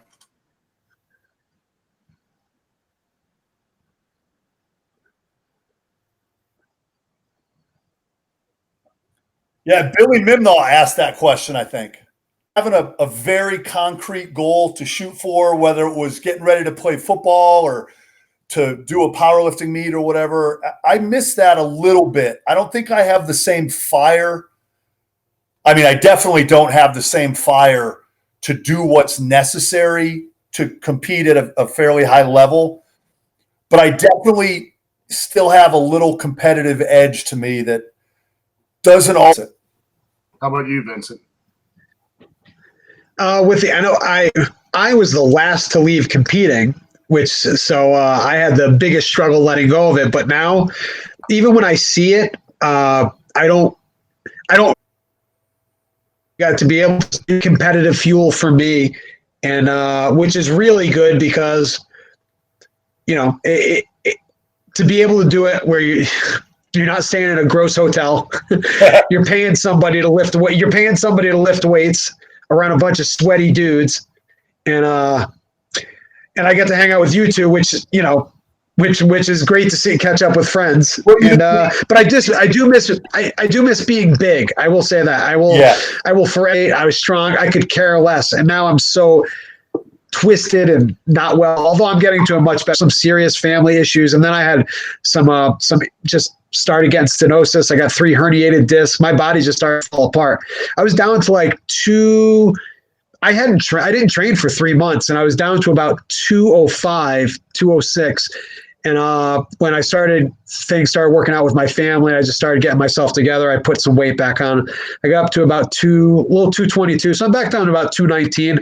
I'd like to see 200 eventually, just because I know I feel better. And Jim, if you think the 10 pounds will make a difference, it does. Oh, because I know I felt better. Really, my goal right now is just get back under 210. But I'm in no rush.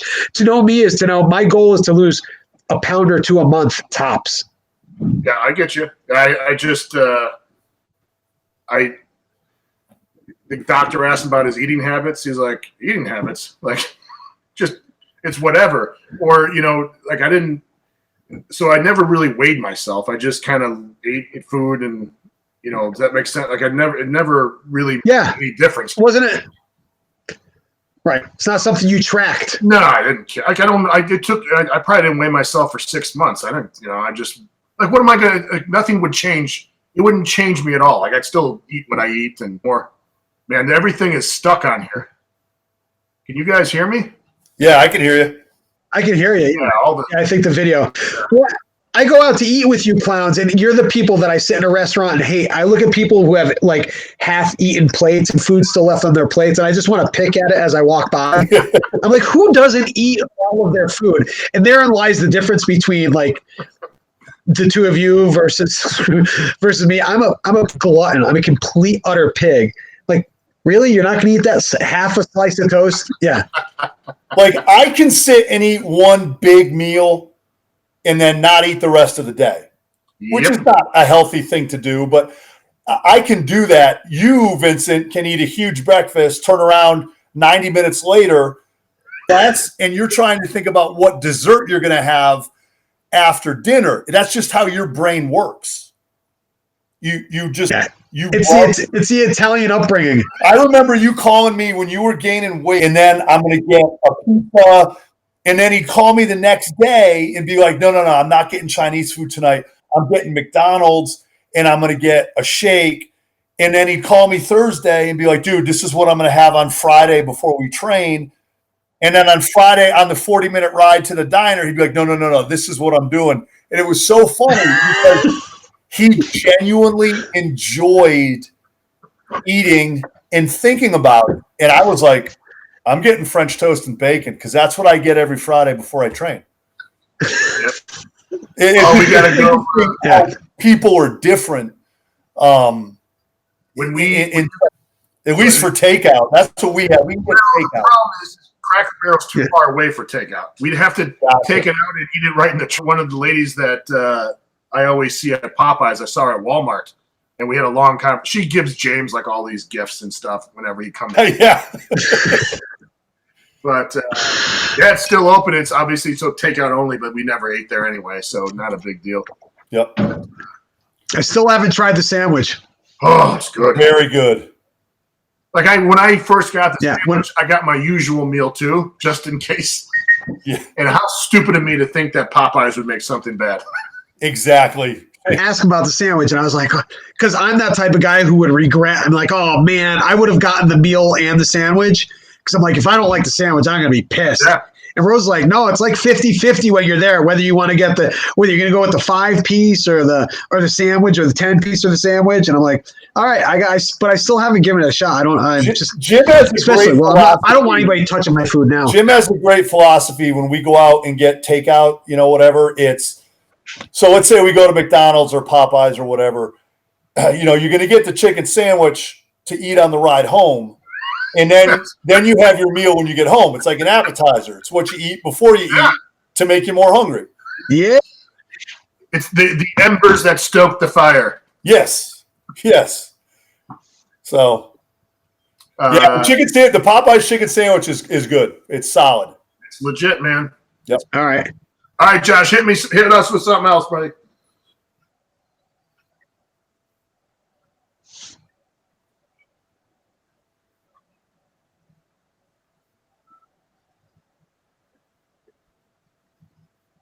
Do I miss competing?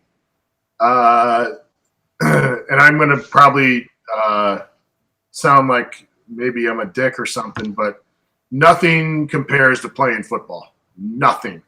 Not powerlifting, nothing. I think it is a completely different animal. You are a mass of 11 people working to beat the shit out of someone else.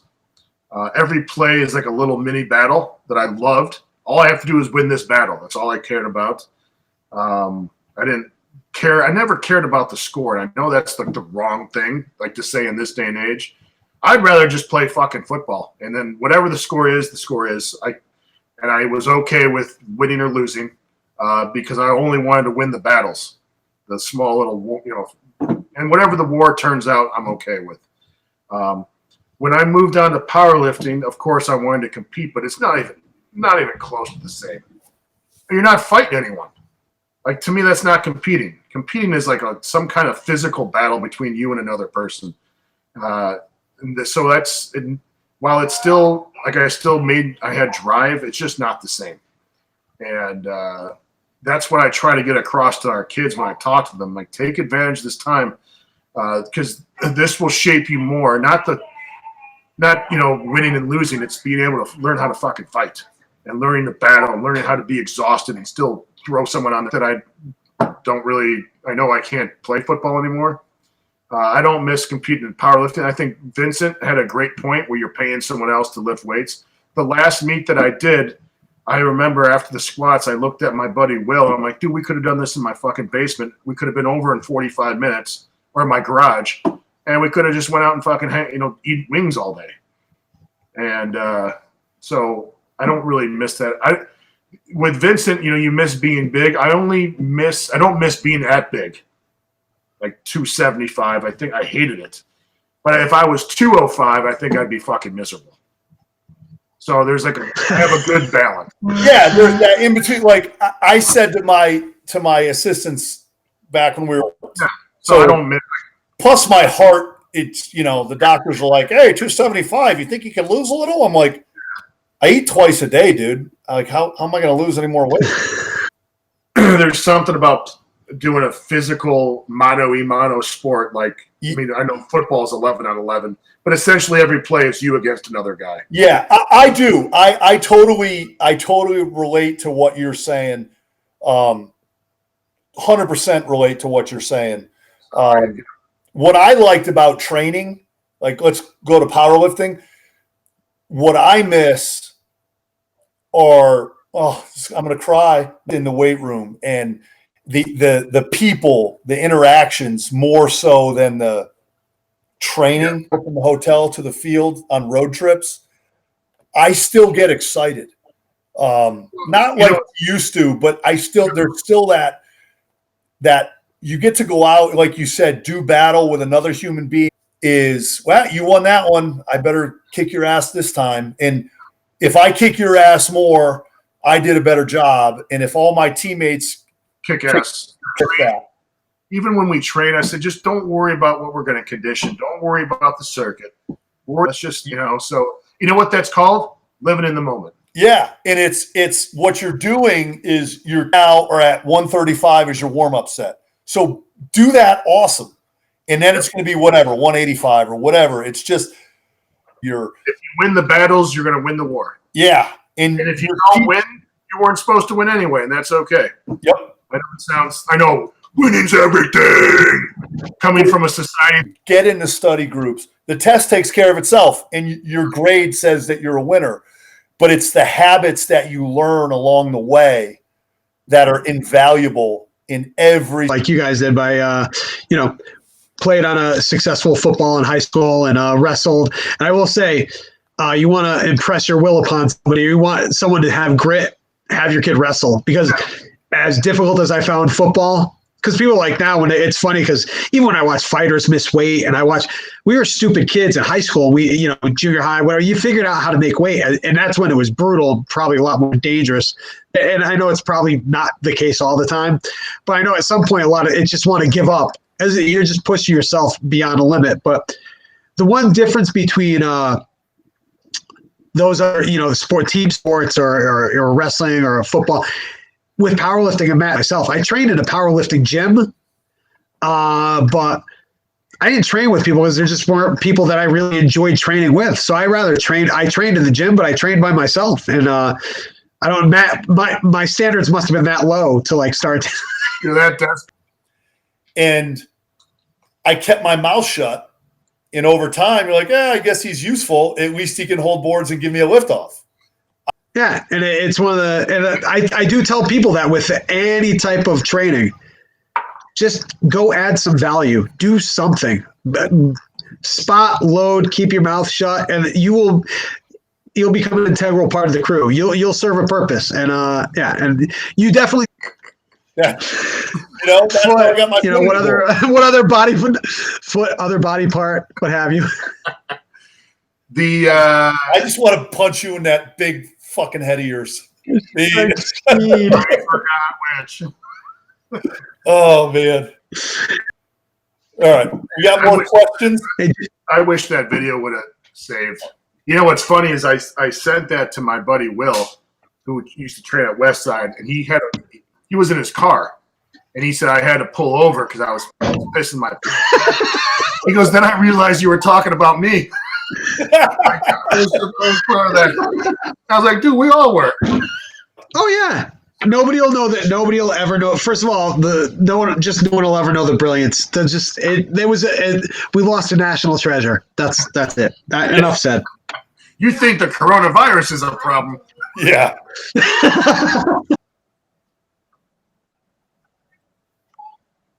Yeah, and I take that as a compliment in this day and age.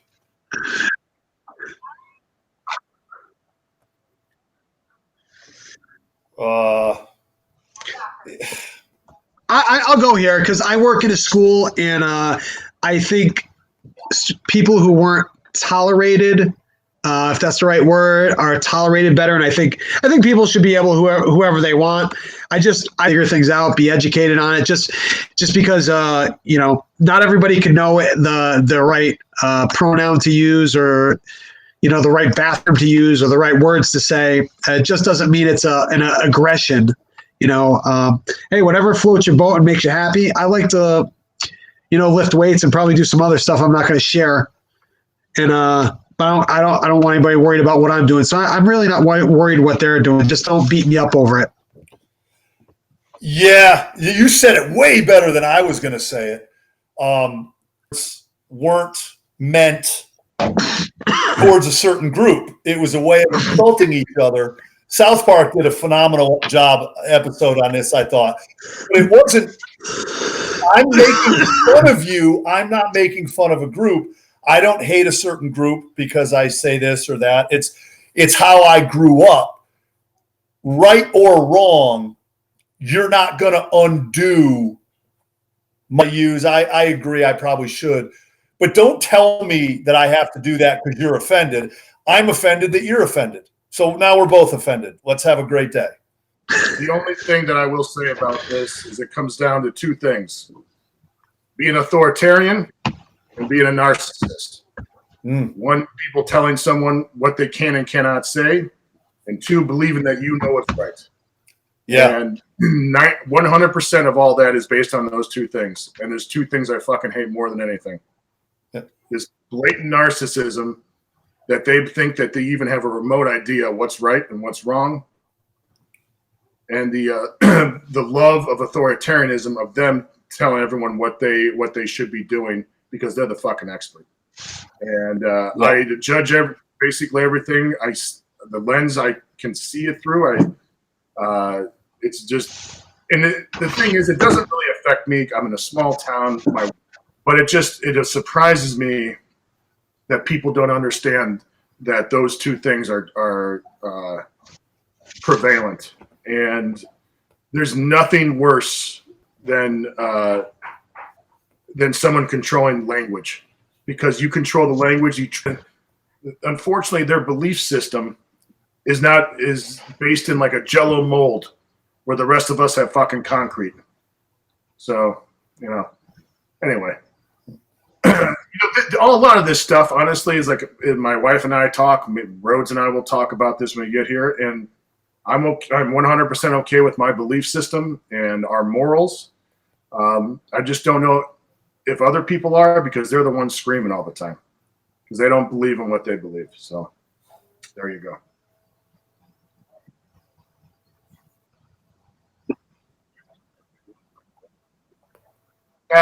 Only one of us trained at West Side.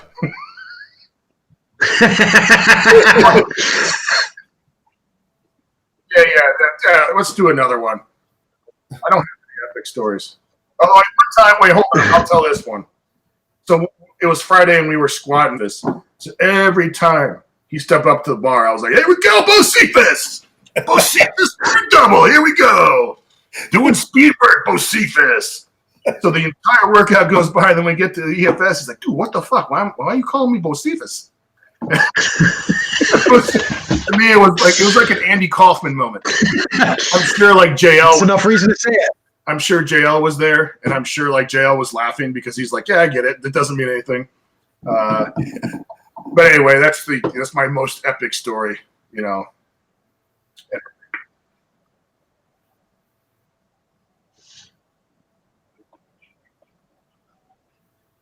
You know, there's a guy named Chase Carnes who did an entire article, I think, for Elite FTS on this. And he's the guy who actually trained strongman, and the way he set everything up at least the feedback that I've gotten has been an awesome way of doing it. And I trust Chase's. And I've seen, Chase's used to ask questions on Elite FTS. I mean, shit, I've been gone for fucking 10 years now. And so he's been doing I remember answering questions when I was there. So he's been doing it a long time. I just think that he would have a better understanding. Everything I would do would be guesswork. So I don't know. And I'm okay with not knowing. That's one of the greatest things as you get older. Like when people come to me with an injury, I'm like, I don't know. Like, go ask the trainer. I don't know what the hell's going on. Like, I just do this. I try to stay in my lane regarding that. Because I don't want, and the good thing is our trainer then, like, she's going to watch this. But does that make sense? Like, you get it all the time too, Matt. It's like, hey, I got this. I'm like, go see the trainer, man. I don't know. I don't want her doing my job, and I'm sure she doesn't want to do, my job like that. So, For the most part, a lot of the coaches and administrators, but yeah, it's just stay in your lane. We're all here, and like you said, but it's not my job to tell you how to rehab. We have people that need to do that. They're the ones you have to go see because that. But we have access to those people, and that's who I'm going to send them to because that's what they do. That's how they pay their bills. They know what they're doing. Seminars. We did a shit ton of seminars together. So we spent a shit ton of time, in airports and hotels and stuff. And I'm not telling anything. Said, Dave, I think he said he was in college for like 7 years. So I started referring to him as Dr. Tate. Like, Doctor would be. And I feel bad saying it now, but I'm like, I have to do it, man. I have to call him Doctor. Who else would spend so long in college? I'm just busting balls, Dave. Sorry. Dr. Bocephus. Yeah, Dr. Bocephus. Hey now, Doc. Hey, that's what we're called, Dave. Doc, I see you, Vincent.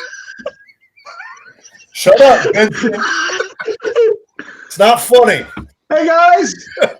I can't see the computer. What the hell's going on? Josh! Speed is wrong. No.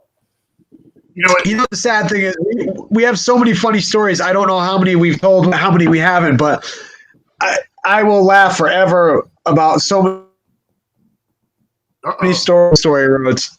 The fish stick story? No. Someone asked about fish sticks on the. Yeah. All right. Yeah, I peed on it. Yeah, dude, that Vegas story, that whole weekend was fun. And not for the reason most people think, because we didn't go to any bars or anything like that. But no. Dude, I'm pretty sure my back problems that I have now or because you pulled my pants down in the hotel. Guaranteed. That's one of the bends that I'll never get back. Can we please change that story because it sounds weird the way you just said it? In the lobby of the hotel. Yeah. There was a casino behind me. So was Vincent. Yes, he was. For a meet. I think it was Pittsburgh. And everyone went, I wasn't competing, but we went out the night prior to the meet and we were fucking hammered. So there's like 5 of us in a truck. And the driver was a good friend of mine. And he lived in Kentucky at the time. So we were in Pennsylvania. And he just tears off down the street going the wrong way. Go over if you got out-of-state tax. And we're like, oh, yeah. And we just, like 3 months, holy shit, what? It was, dude, he said it so convincing, just blazing down the one-way street going like 90. Don't worry, boys. I got out-of-state tags. And everyone's like, yeah, that's right. There is no more group of people couldn't say or do as a group that didn't sound like a good idea. Yeah. Hence the stupid extend story. Yeah. Hey, all right, Josh, hit us up. What time is it? 6:12? I got an ass load here. So let me see as I put on my hold on. So let's see here. Top to bottom, left to right, group words together to form sentences. Juliet, read these. I got it. This is the all for us here. Hey, Jim, you mentioned that you did hill sprints back when you played football. Apart from that and field work, do you have any other conditioning methods, swimming, biking, etc., that we use? And what are your thoughts on using varied conditioning methods compared to more sport-specific methods? So here's so we'll use it as general fitness. The thing with conditioning is very much like diet. And I think Vincent will agree. Whatever conditioning method that you do is generally the one that is the best for you. However, if it's taken away from your goals, then it's bad news. But I don't think it matters so much what you do, because conditioning, unless you have a specific response you're looking for, is more about the heart rate and just general physical well-being. So it's whatever you want to do, or whatever strokes your little wiener, I think is good to go. I don't think unless you're doing something very specific like powerlifting, where you don't want to be doing something stupid, or if you're a football player, you don't need to be running miles on concrete and stuff like that. So it's, I guess, go ahead, Vincent, because you've done a shit ton of conditioning too. Yeah, I just want to share. I think, our conversations have led me to really be a little more introspective about my conditioning.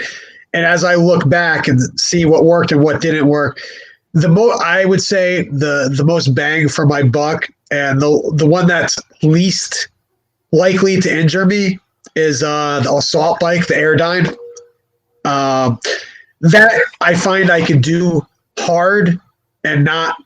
There's a much better reward than risk reward ratio to the assault bike or the Airdyne than there is 2 hours. I tear everything off me. The Prowler a lot of times has a lot of will have a lot of residual effect, because with back issues, just making sure I'm in the right position, sled dragging, I find it boring, but I'll do it and it doesn't beat me up, but I also can't get too intense with it. So for me, if I need to get intense with anything, that really doesn't have a repercussion. It's been the assault bike. And we texted back and forth, I'm going to pepper in, very methodically some sprints back in, get some of my hard conditioning back, because that's one thing I haven't been doing. And I feel great as a result. So if I pepper them in and it has a negative effect, and then I'm just taking them out and just sticking with walking. it's funny because when I use the weight vest and go for a walk, or Vincent or Matt and I will go for a walk, then we'll run the stadium stairs and come back. We've used the weight vest for that too, but the emotional, can't put a price on that, man. And I think being outside, there's an old joke I heard a psychologist say that no one ever kills themselves outside. Now, of course, that's not always true. But the point is, if you get outside, your mood gets better. I always listen to funny shit. And I have no problems laughing by myself. So I'll just be walking down the street, dying, like, and someone, oh, that guy must be. And especially if you got one thing I wanted to, and you can leave the house. Yeah. yeah. One thing I wanted to add is a little meditative, if that's a word, but well, you know what? I think people are just used to being bombarded that go for a walk. I mean, if you try it. Yeah. Yeah. And I think that there's something to be said about that. Louis C.K. did a whole bit where he was in his car and he just didn't put on the radio, wasn't checking his text and something, and just let himself be. Because I just started crying. I have no idea why.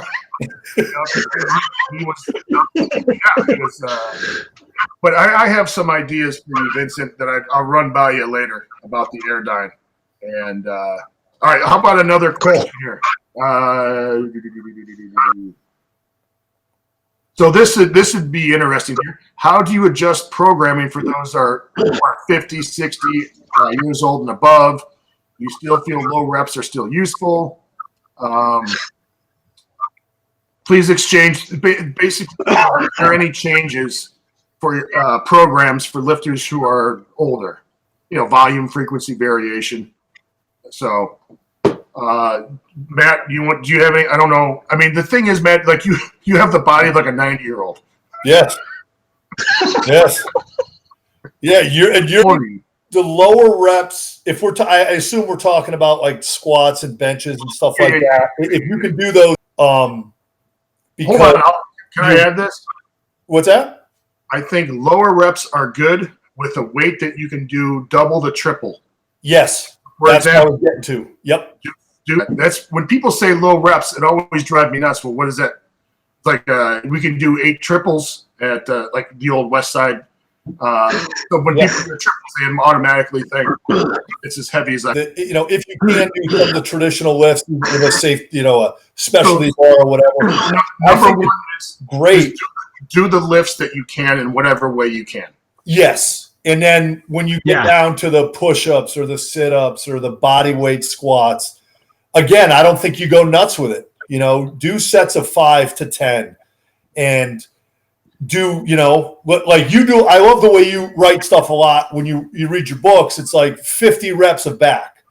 Well, I could do 10 sets of 5. I could do 3 sets of 15. It doesn't matter. Just today, maybe I can only do 3 push-ups a set because you're moving.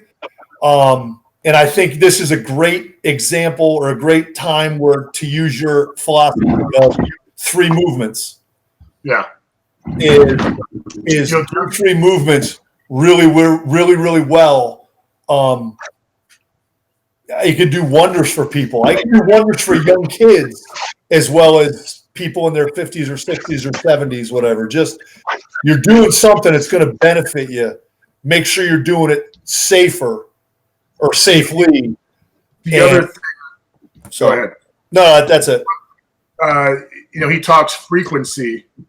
I think the frequency is going to depend a lot about him, obviously, on how heavy you train. But the other thing is you need to do something every day. It doesn't have to be what was that movie? What do I do with my hands? Ricky Bobby. I don't know what to do with my hands. Take it back, baby. I think it's important when you get older to be able to do something on your off days. For example, let's say, you train Monday, Wednesday, Friday off the ground or changing levels. I think that's super important. And it's like my dad who is insanely fit. He's 74. My parents just got back from their second trip up to my parents quite a bit, and I see what they do. And one of the things is they're always doing something, even if it's not something insane. Yep. And as I get older, my main things are health with the conditioning, so I don't have to go balls out. I mean, we still do stupid shit. Matt and I did a crawler push that was retarded one day. Yeah. For the most part, it's more health, supersonic mobility work. I do yoga every morning, and I look horrible when I do it. But I'm getting on the ground, getting off the ground, doing stuff, and I think, again, that's going to make you feel better. And while the squat, bench, deadlift, press, all that stuff is great, I think they need to find a way of low-stress movements to add muscle mass. And that's very similar to what Westside does, is they'll do mass deteriorates at one level. So my main goal right now is not worrying about the strength, but worrying about the muscle mass, and the strength will take care of itself at this point. Where years ago, it was kind of the other way around. So, and ironic stuff in the low rest stuff, so that everything, the main lifts are done for power and precision. Everything else is just done for a pump, and that ends up the kids feel more fresh throughout the year. Yep. So basically, it's called the full circle. You know, when you get younger, you're training that way. When I say younger, I'm talking very young. And then when you get older, you can train, very similar like. So basically, So I got years on you guys muscle mass. Yes. trained while being older, because for a long time, up into my mid 40s, I was still at my strongest. And then having to recreate myself has been different. And I think my greatest advice now to, people who are definitely getting up there, I realized I can't use a straight bar to squat anymore. And quite frankly, I may never put a bar on my back again, eat a safety squat bar, because my back may never be worth the reward again as much as but I have a belt squat. So I don't need to squat. I mean, I don't need to squat in a traditional sense, because the belt squat does everything, serves every purpose forever. Even, I did not, when I stopped squatting and deadlifting for injury purposes 30 years ago when I was competing, I still always had value in the squat bar, the safety squat bar, and the trap bar. So the trap bar for me, I was finding at the bottom, it was really bothering me. And I'm like, oh, maybe I'm just traveling around. And I was just practicing with a little foam under the bar. And I was like, all right. So it's the impact of the bar at the bottom, even as carefully as I could settle it down. Still jarring. The impact was bothering me. Yeah, the jarring. So I bought high density both. I've been using the football bar, and I had a terrible tendonitis, and working through that with my physical therapy, I MacGyvered. I texted you guys, I MacGyvered the shoulder saver to fit on my Swiss bar. It's like you sent me. And I'm like, I have given up. But because my goal is to be training and to be strong and to enjoy what I'm doing. And now that I have finally figured it out, I can't be like, all right, well, you know what? A year from now, maybe I should go back to the straight bar bench, or maybe I'll, go back. If I'm serving my purpose, I just need to be consistent now. So be creative with the lifts, find the lifts that you can do, be flexible, let go of some of those old things that you used to do when you were younger. And when you figure out what works, you got to be consistent. All right. That's good. And I think you made a good point, maybe between the lines, but what I took is, like, for me, I'm probably never going to be able to do dips again. You're never going to be able to squat again with a straight bar, right? Be okay not doing some things that you used to be able to do so that you can keep going. Like, all three of us, our list of exercises that we can do together is really short. And the list of stuff we can't do anymore is expensive. I want to do this. I can't. I can do us another decade or so, because we're not making it that much longer. My poor wife is trying so hard to keep me alive.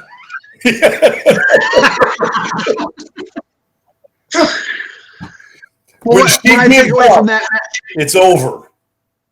Yeah. To get back to the traditional squat, to the traditional bench, and the traditional deadlift, that time has passed. And I think as you get older, you have to listen. We all know the guy who's 70, or we see Instagram and a guy 90 years old deadlifting 400 pounds. That's fantastic. But he probably would have deadlifted 700, 800 pounds in his 30s and 40s. Right. because all that stuff took a toll. That I think back to that. It's to be comfortable with what I'm able to do and make progress there. Right. It's moving forward with what you got or what you can do. The other thing, kind of a little bit off topic, is when I found that I couldn't do X, Y, and Z, then I started doing, A, B, and C. But the problem wasn't so much not the movements; it was the effect it had on my body. And I need to have something that I can fucking grab. When I grab whatever I'm doing, I want to fucking tear its head off, and that's where I was kind of missing. And so I think when I texted you guys, what my general idea for stuff, I can attack the shit out of the weight room now, and still get that feeling without having to resort to what we used to do. And I think for a lot of guys, maybe that needs to be said. Like, you got to find something you can do kind of, at least for me, that was kind of balls out and really pushing the envelope mentally and physically. So whatever that might be, I can really, I guess it serves a bigger purpose than I think than we realize. Is like when you went in on whatever, would you guys bench on Fridays back in the day? Yeah. Like, that was fucking focused, insane, awesome, right? Even if you weren't going, bleeding out of your nose, it was still really focused and you were pushing the limits. And I think that's what I kind of missed is, pushing the limit. I think. Go ahead. I think one of the things we take for granted is having each other for a sounding board. And I forget a lot of people. That's why these questions are here. So for someone who's older, you really, you need to talk to people who've been there, and you need to read. And the nice thing is there are people. You reach out to us on, whatever.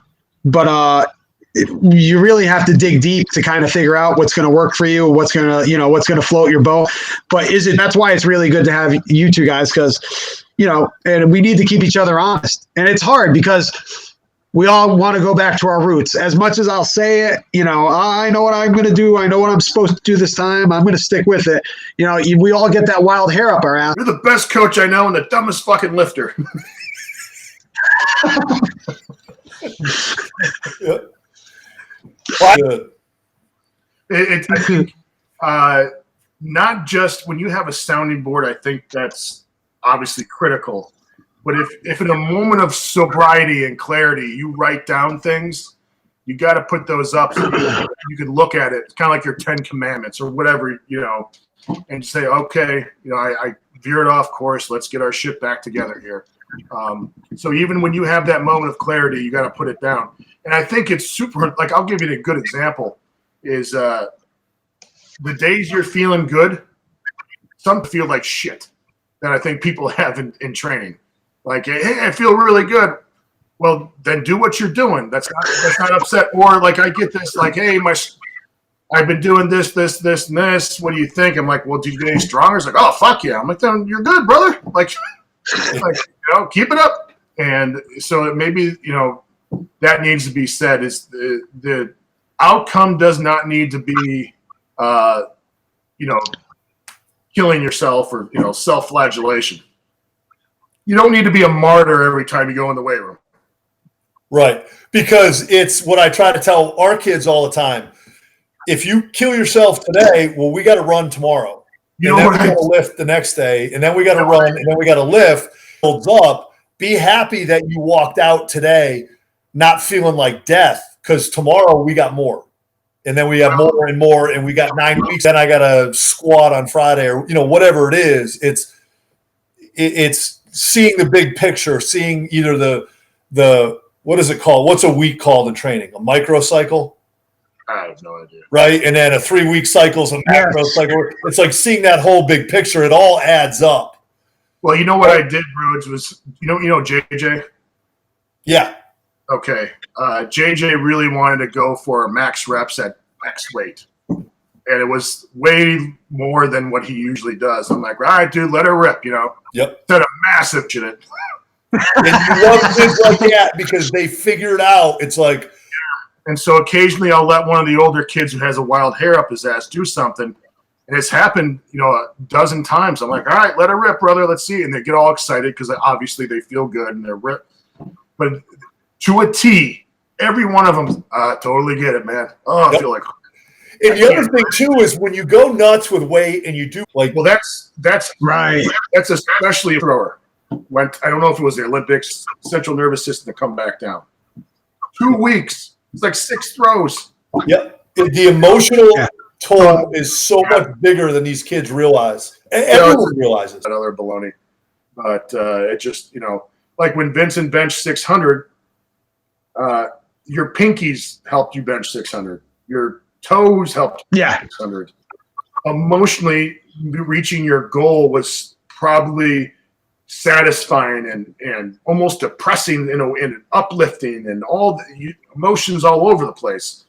And right, I mean, like I remember when I squatted 1,000, it was like, oh yeah, I couldn't believe I did it. And I'm like, oh, well, that was it, huh? Like, it was a weird, of both great satisfaction and all the emotions, and like it's just overwhelming. And it takes a very advanced. I'm not saying I was super advanced or anything like that, but that needs to be taken into account quite a bit. Absolutely. Yeah, it takes a toll. Yeah. Yeah, that's one thing a lot of guys don't understand. When they like testing their strength and it might not be a meet, but that will tax your central nervous system, especially the way we would do it. I know all three of us, self up to, and then when it's done, it's a weird crescendo of feet. What was I going to say? I don't know what I was going to say. Just, I guess the best way to put all this is have a lot of good days. You come out, you feel good, you got what was done. And, the other thing, I don't know why this popped in my head. I did 8 or 10 doubles or whatever we used to do at X weight. And let's say I moved up and hit a massive single, like just blew it. I would leave the weight room. Because anything else I would do, it would just, even though I'm riding high, I can't do that every time, but that's why you don't do it all the time. Yep. So, right. Anyway.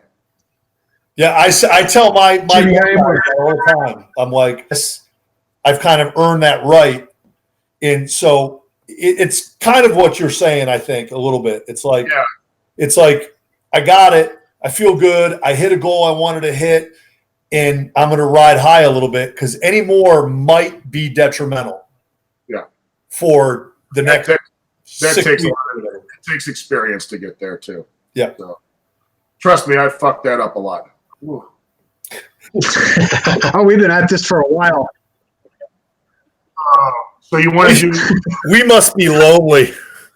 Yeah. No kidding. Let's see here. This is, in relation to what's going on now. Working with some bands, not rock and roll bands, but bands. A pull-up / dip stand and a few kettlebells. Thoughts on getting strong during this time of quarantine and social distancing. So we have bands, pull-up dip stand, and some kettlebells.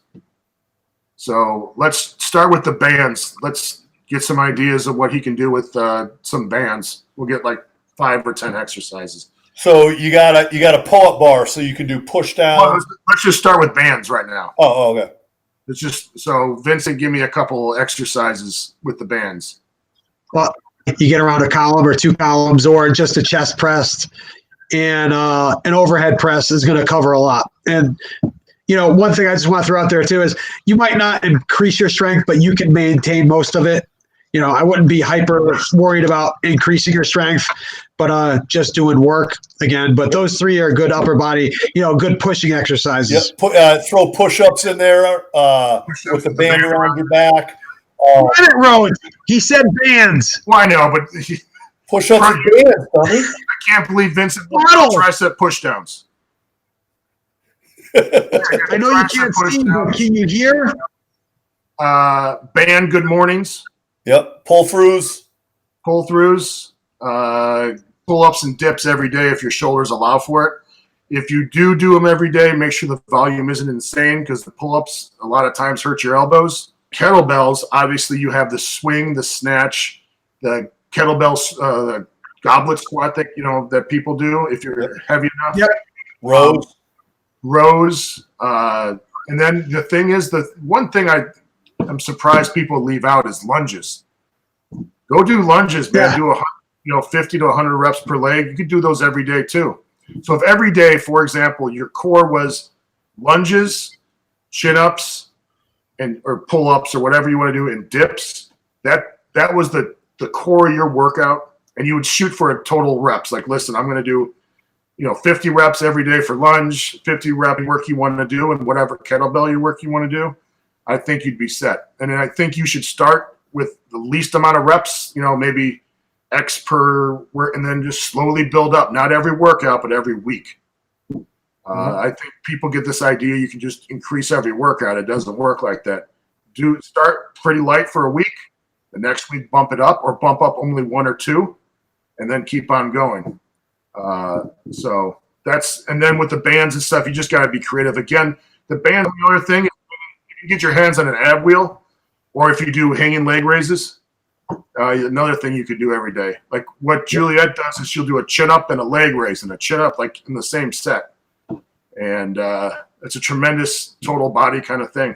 And it's great. So Go with a closer grip, go with a wider grip. I have found switching. I switch between, I do pull-ups 3 days a week now, and I do because that's all I use. And I have 5 different variations of that, and it makes a big difference, man. So obviously I'm not very good at pull-ups, but I did 25 total reps as part of my workout. Today I did chin-ups again, but I only did body weight for sets of 5. So, and not every workout has to be, like you're from Sparta. Yeah. yeah. Just do some more. Speaking of chin-ups and pull-ups, and how I've adapted and been more flexible, because I do all my pull-ups with a band assisted now. So yeah, For right now, because my back and my shoulders have been so screwed up that it's more important for me to have absolutely perfect form and control than it is for me to muscle myself. I can bang out 15 pull-ups right now without the band. Feel the eccentric better and much more control. And again, I live to fight. It's not a hard exercise for me. It's just volume. well, 3 sets of 10, 12, 15, 3 days a week, just keep building. And I've been doing a little less bands here and there, but until that each one feels perfect without without a band, I'm gonna keep. It's like when you squat for powerlifting or whatever, it's a movement. Your goal is to do that movement with as much weight perfect. If you do it as an exercise, your goal is to increase the muscular, has a totally different feel for it. So you do the exercise a little differently.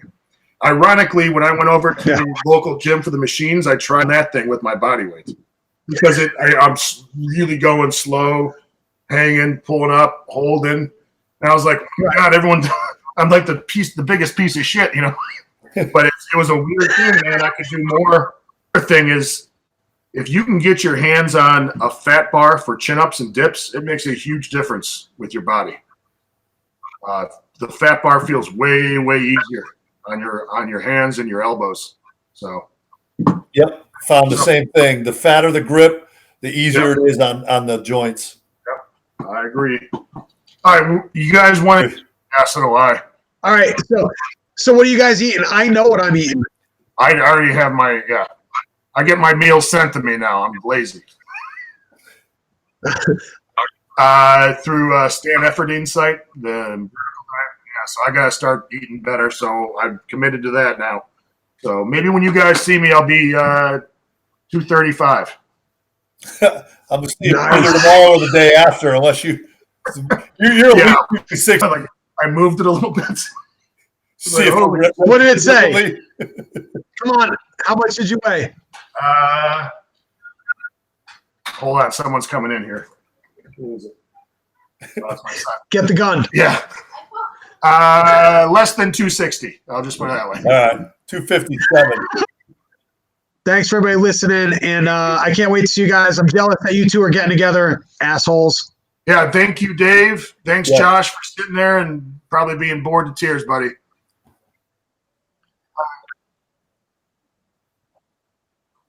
Thank you to everyone. Later.